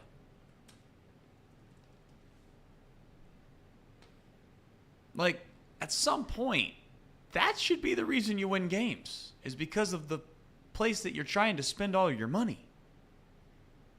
And the reason this team's won a lot of games, to what I've said before, is because of the defensive side of the football. To me, as an outsider, again, I don't follow this team nearly as closely as many of you do. But as an outsider, I'm just here to say that sounds concerning. It sounds wild. The same city that wants to crush Hunter Green because he's done XYZ and he gets a little bit of a contract extension turns around, and now we're saying 28 points is a lot to ask out of Joe Burrow? Am I crazy for thinking that? I'm trying to pull up the top offenses. I mean, 28 points. Yeah, I mean, we're looking at the top average per game, and only one team surpassed 28 points a game last year, and that was the team that won the Super Bowl, the Kansas City Chiefs. So yeah, 28 points in the NFL is a lot of points. And I know it's an average, so you say half the games you go in the 30s, and then half the games you go in the low 20s. But yeah, listen, Trace, you've been hammering home the point that this defense has guided this offense. And, yeah, the defense has been very good. And certainly in the postseason, that's been the case. But in the regular season, this offense has been damn good. Like I said, Joe Burrow has surpassed the franchise record in touchdowns in back-to-back years. He's thrown for 9,000 yards. And even 10 months ago, Trace, you were arguing that Joe Burrow should have been the MVP in the NFL last year. You sat there when you had a host for Tom and said that Joe Burrow should be the MVP over Patrick Mahomes, over Jalen Hurts, and everyone else. So to sit here now and say that the defense is the reason that they win games seems a little hypocritical. But like I said, this offense is what's going to lead us into the promised land. Yeah, they haven't played great in the postseason, but in the regular season, they've been fantastic.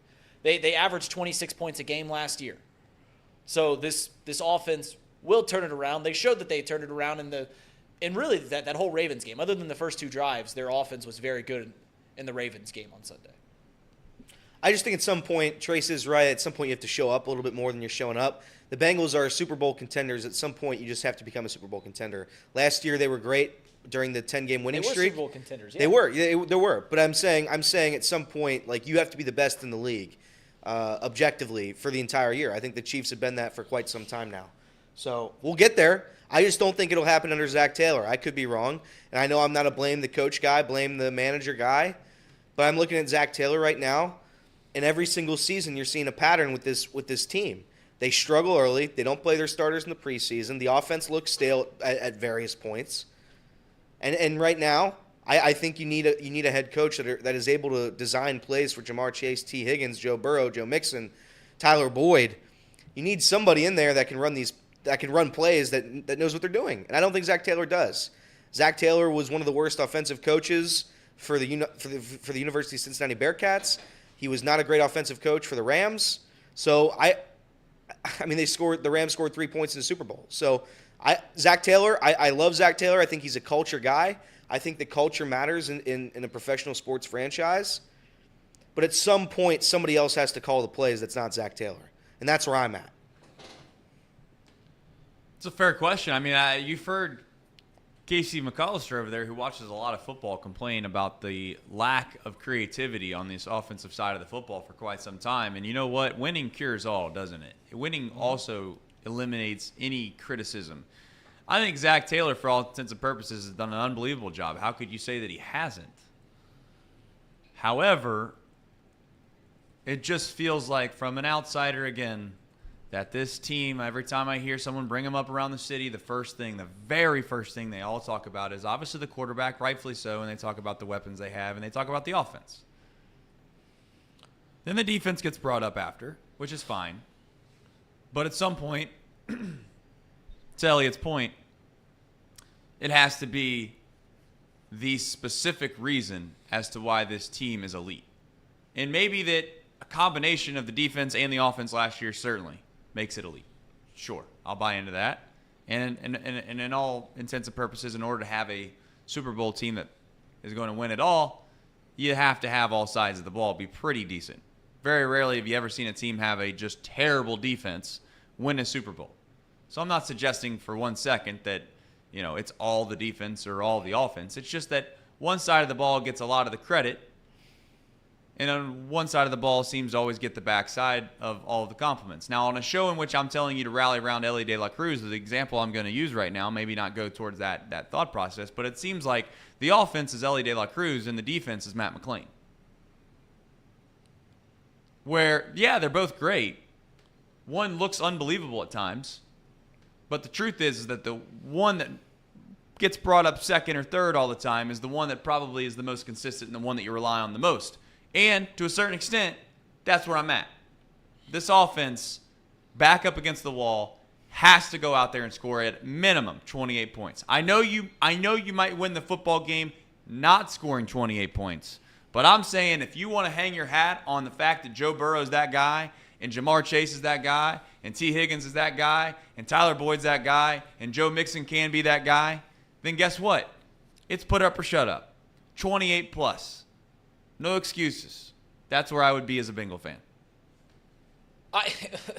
Listen, if you look in the NFL, I don't know how many teams you go. You're saying you go around the city and you hear everyone talk about the offense. I don't know how many NFL teams you go and talk to their fan base and they're talking about the defense. There's a couple that come to mind. The Cowboys, who haven't who haven't amounted to much in 30 years. The 49ers, who lost in the NFC Championship last year. But every other team, you're focusing on the offense because that's just how fans go, right? I mean, offense is the shiny thing. When was the last time someone brought up the Ravens and said their offense? When was the last time someone brought up the Steelers and said their offense? Today, I talked about the Lamar Jackson and how. Yeah, that's fine, but I'm saying in general terms, all bull. Oh, you he's a can top sit here and 5 make quarterback. But I just debunked your myth like in 2 seconds. When was the last time last year the Eagles, everybody was like, oh, their offense? They didn't. They brought up Jalen Hurts was an MVP candidate. They brought up their defense first. Every time someone brings up the 49ers last year, what'd they bring up, Reed? Okay, none of these teams that you've mentioned won the Super Bowl last year. All right, what about the Seahawks back in the day? You think they brought up would they bring up their offense? Or they bring up the fact that they were elite defensively? Okay, that was a decade ago. So out of all the teams that have won the Super Bowl recently, you're it's hanging the your hat offense. on the Chiefs. What about the Patriots? I mean, yeah, they had Tom Brady, but they had the greatest quarterback of all time, and they had that's who people talked about was Tom Brady. Yeah, and that specifically was it. And then they brought up the fact that Tom Brady. There were people that would even argue, and myself included, that they thought that maybe it was Bill Belichick in the defense the whole time. Like that was a debate. I mean, if you're asking me who NFL fans talk about more, whether it's offensive players or defensive players, that seems like a losing argument, Trace. That seems like a losing argument. But I'll say this about the Bengals. I'm talking about the Bengals defense right here and now, and I'll put this point out here. The offense wasn't the reason that the Bengals lost on Sunday. I truly believe that. It was the defense because the defense never got off the field. The Bengals had 7 possessions, and in 5 of the possessions, they moved the ball downfield. Yep.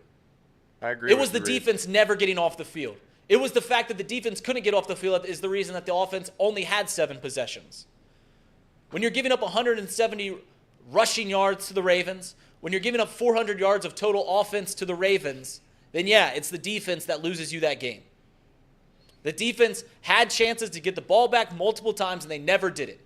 The Bengals go down and tie the game with 2 minutes to go in halftime. And what do the defense do? They let the Ravens take the lead going into the game. And then the offense goes down. It makes it a 3-possession game. We give them 3 minutes. Hey, you got 2 chances to stop them and give us the ball back to win? Defense doesn't do it.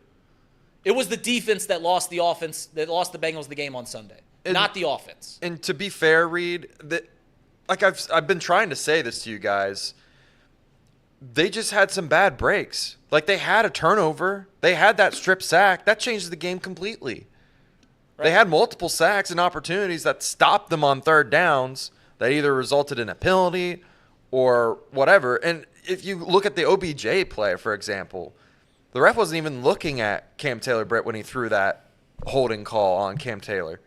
And that's an automatic first down. There's just stuff like that they just didn't go their way. So I don't even think really I don't think the defense is completely gone. I think it's still there. They just had some really bad breaks last week. I think it's going to be okay. In all honesty, I think they're fine. I think they will look like their old selves again and on Monday. I really do truly believe that. You have to bet your life that the Bengals make the playoffs right now. Do you do it? Yeah, I'd do that. Basically am, because if they don't, what's the point of living? Pretty much. They also just, like you said before, they can't afford to go 0-3. If they go 0-3, their season is done. To Trace's point a little bit, though, in the Browns game, the defense was the sole reason the Bengals even had a chance. Correct. No, listen, the way that the offense played in Week 1 was inexcusable, and that's why all the offensive stats, if you looked at the season long, that's why they're so skewed, is because they played that terrible in Week 1. But going into last week, the offense looked, other than the first 2 drives, looked great. Legitimately looked great. They had 35 passing yards in the first half. Yeah, I mean, they only had 3 drives in the first half. That's because the defense never got off the field. The Ravens had 8-minute drive after 8-minute drive. So they had 3 possessions in the first half, and one of those led to points. The first 2 drives were 3 and outs. One was negated by a holding penalty. The second was abysmal. And this is what, when people were like, we got to get Joe Mixon started earlier. I mean, go look at the play-by-play in the first half. Where do you want Joe Mixon to get some carries? Because I can run it through you right now exactly what happened the first 2 drives. You ready for this? First play, 6-yard screen pass, makes it 2nd and 4. Second play, we hand it off to Joe Mixon. He gets us a first down. Oh, wait, it's a holding call. It's now 3rd and 14. Okay, we got to pass the ball. Or 2nd and 14. Did you want to run the ball then? No, we pass. 3rd and 14, you want to run the ball then? No. Okay, we punt it away. Second drive, we hand the ball off to Joe Mixon. He gets not a yard. So it's 2nd and 10. Do you want to hand it off to Joe Mixon again? No? Okay, we threw the ball. You want to hand it off to him on 3rd and 10? No? Okay, we threw the ball. So when people are sitting there talking, we got to get Joe Mixon started earlier, where in that game plan did you want to get Joe Mixon going? Because we tried the second drive and it got nowhere, and then you had to pass the ball. And then we did it on the first drive, and it got negated because of a holding. So I don't know what people are talking about. I just don't understand what you're talking about when you say we got to get Joe Mixon early. I just don't understand it because they tried when they had opportunities, and it didn't work.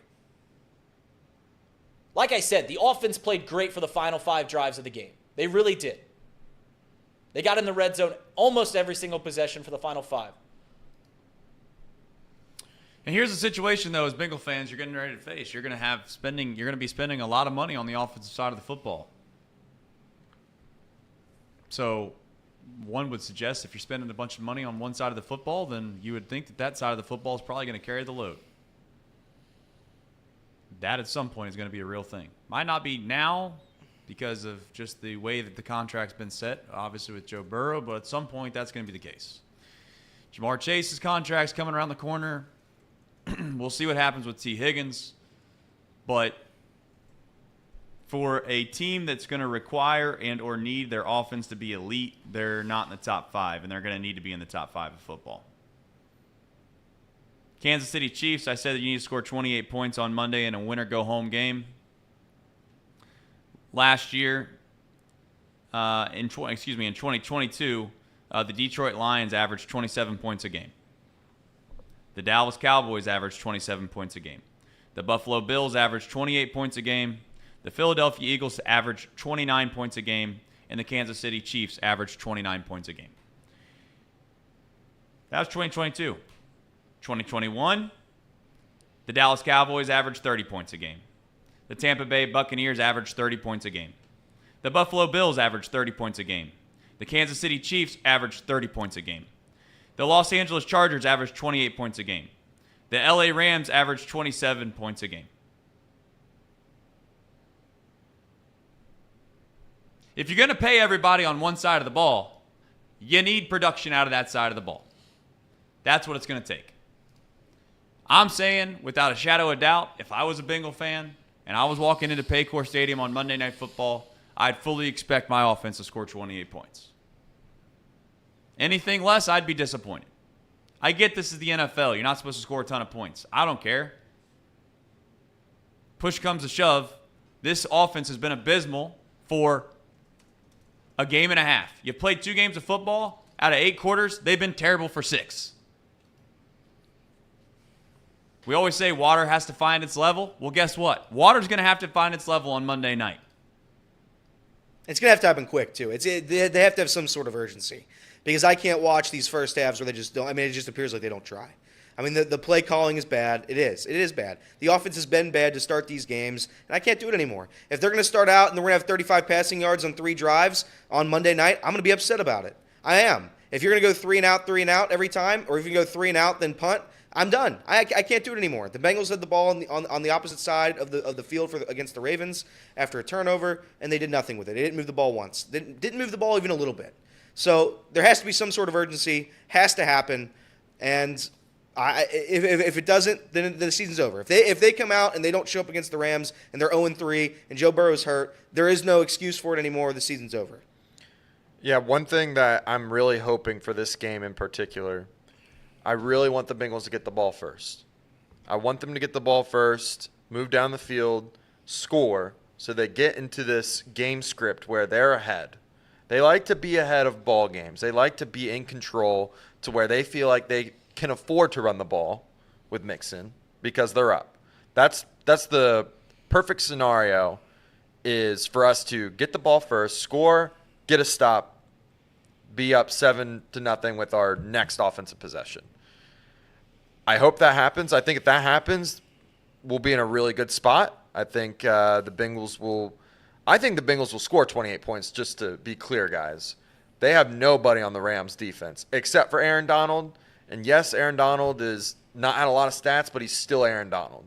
He's still very dominant, okay? But that's no excuse. They've got nobody in the secondary. Jamar Chase, T. Higgins, and Tyler Boyd should have a field day. Now, whether or not this offense will allow them to do that because of play calling, we'll see. I mean, they just gave up 30 points to the 49ers. So Brock Purdy's led 49ers. We'll see what happens. Ultimately, what Reed pointed out, though, with the whole Joe Mixon thing, I think that happens oftentimes after losses, and I think it's fair what Reed said.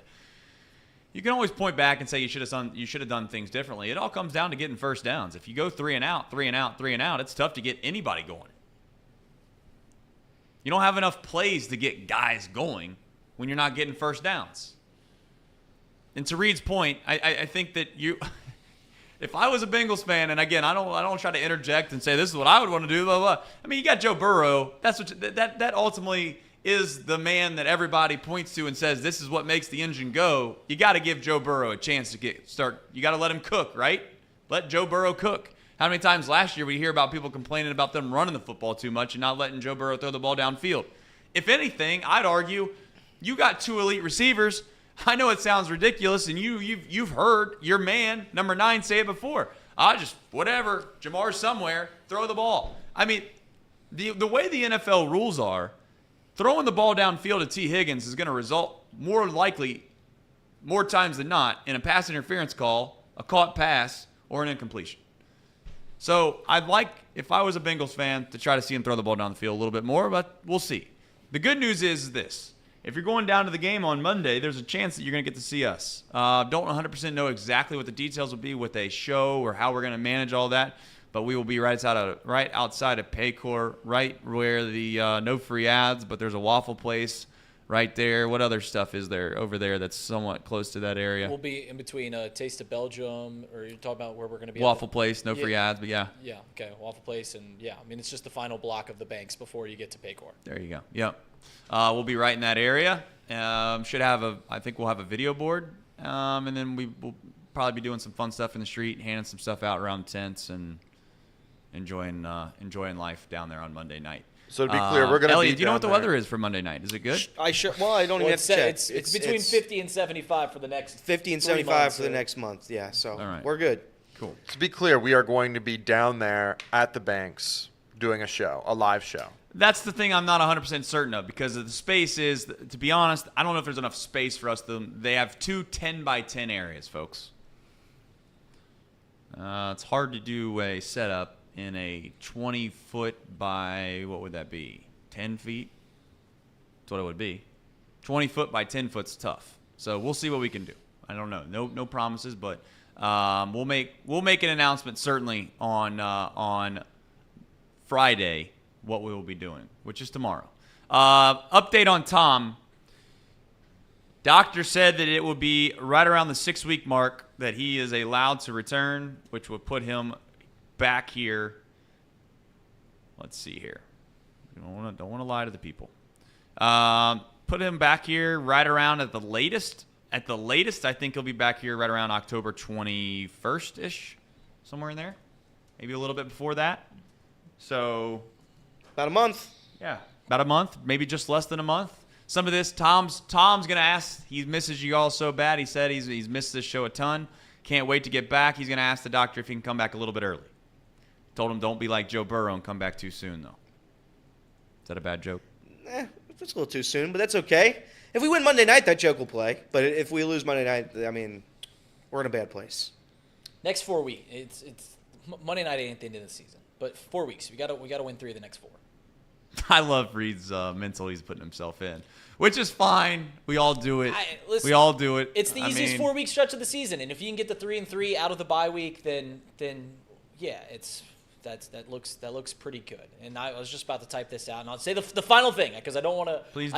I don't want to argue anymore about any of this, because I'm making bad points, I guess, because I'm getting killed in the chat for saying insane things. So I apologize for not. It's not bad points. You're just trying to say that you think that you don't have to score 28 points to be a good offense, and I just think that ultimately at the end of the day we don't see eye to eye on that. But I understand what you're saying.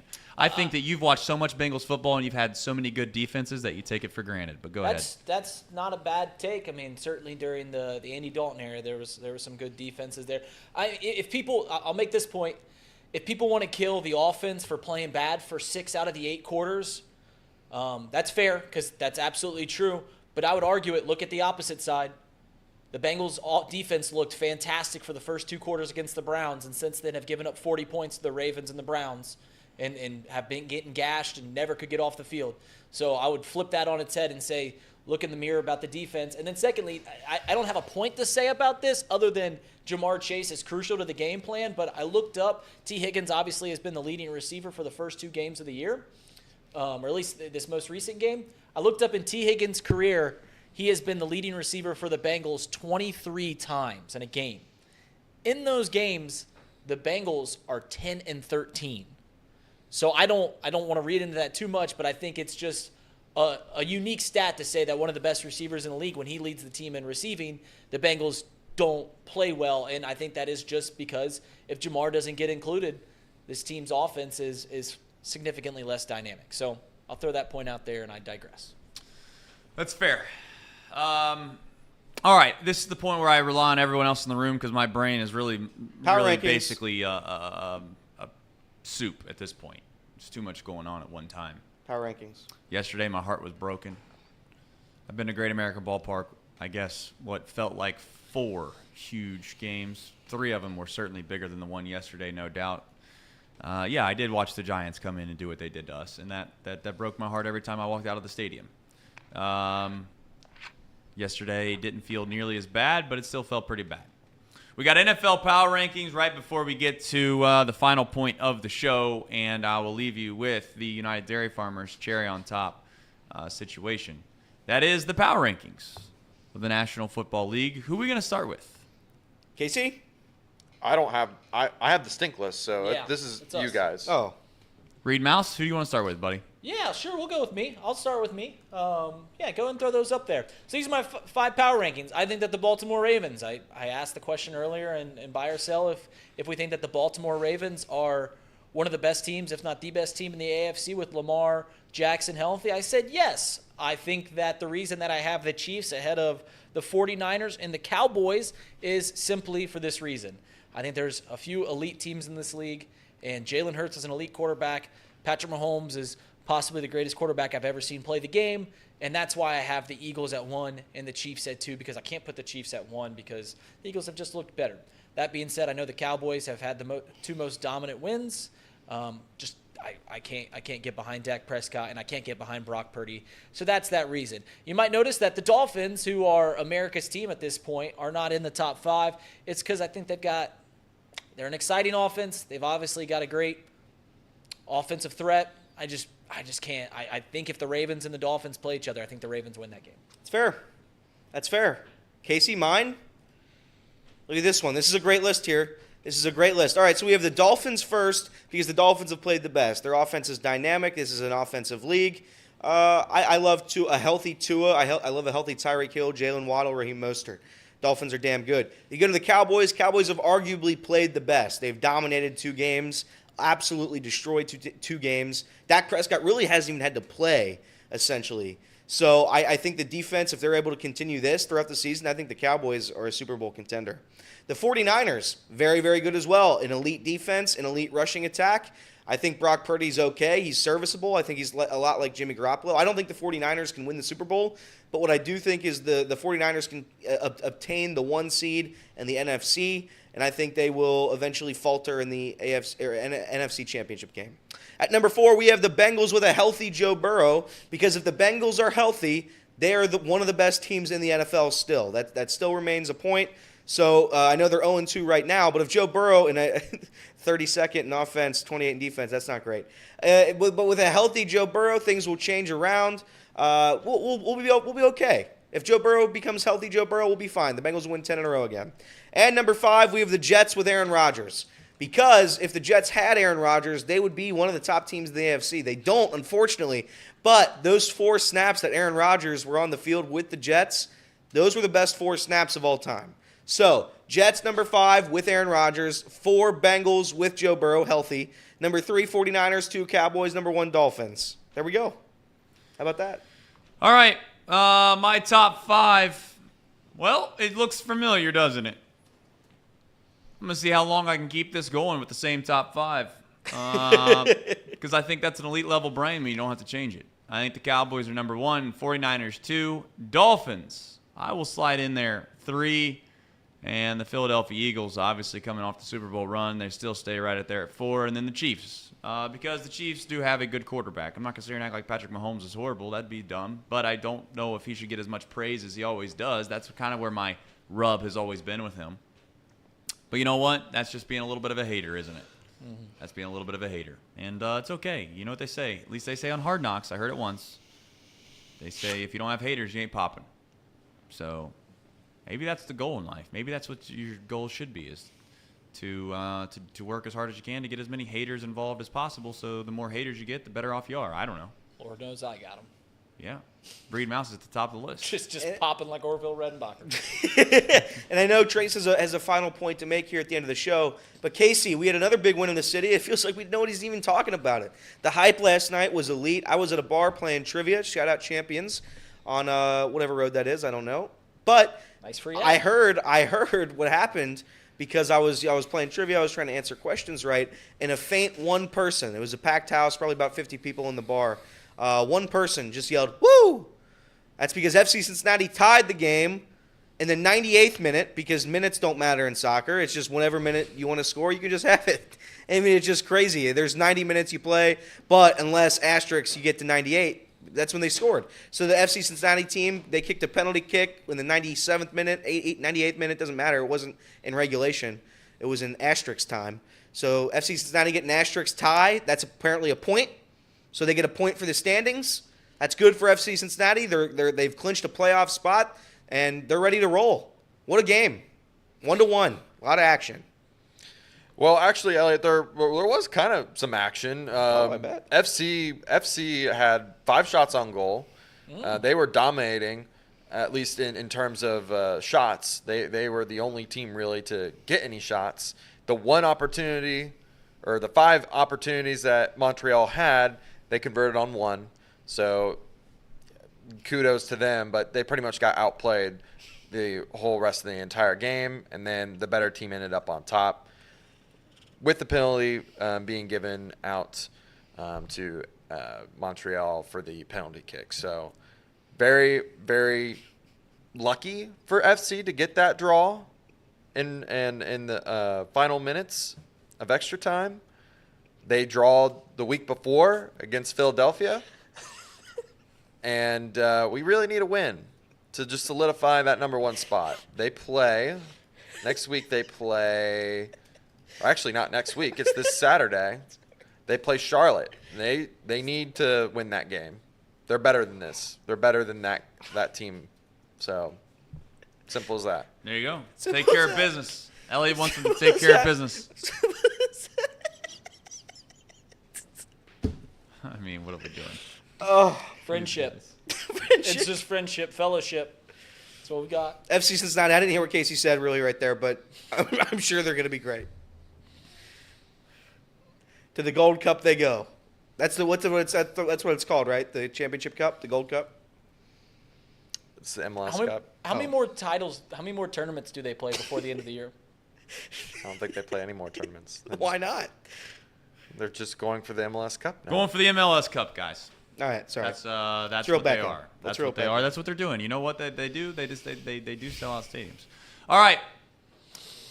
Final point I want to make on this show. There's not many times where I really want something that we say around here to get seen by a lot of people, but this probably is one of the few that I feel like would be nice to get a spread around the city. There was obviously the article that was written about Ellie De La Cruz. And the article in and of itself, as we all know, is very clickbaity. And you know what? For all intents and purposes, it probably did exactly what that news organization wanted. But the truth is that Ellie De La Cruz is good at baseball. He needs a little bit of help. He needs a pick-me-up. And there's a playbook in Philadelphia that this has already happened. Trey Turner struggling a little bit, just signed a massive contract to play for the Phillies for 11 years. And Castellanos threw out the idea that perhaps you rally around the guy. And the fans took it by storm. Spread through social media, and the next thing you know, it was standing ovation night in Philadelphia for Trey Turner. Trey Turner, just so you know, has hit .388 with 16 home runs and 41 RBIs, leads Major League Baseball in those categories since the standing ovation. If you want to call it a coincidence, be my guest. However, I think there's a little bit of validity to the idea that when you feel the support behind you, sometimes it makes a difference.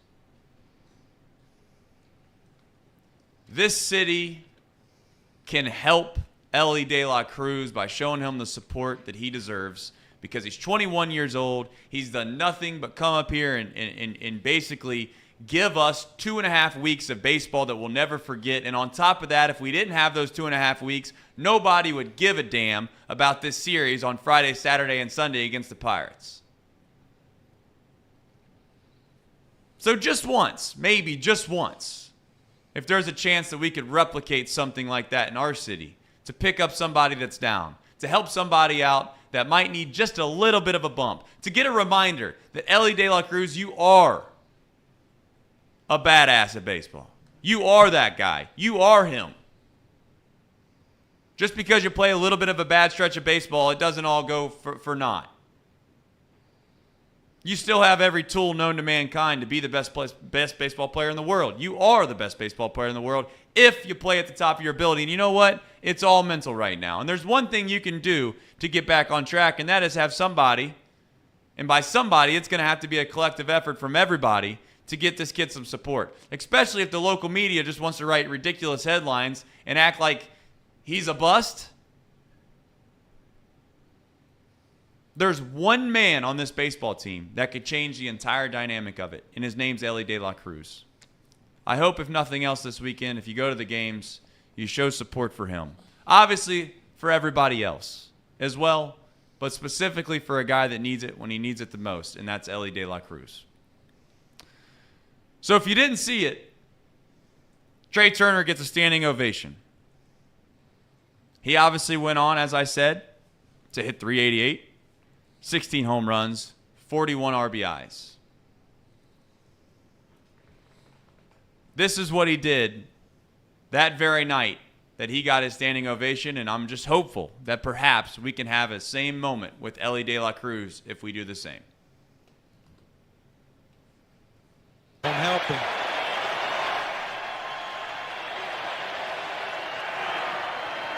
And a high fly ball to deep left field. Rosario's going back, and this game is tied! Trey Turner has done it again! His 26th home run has tied this game up at 6.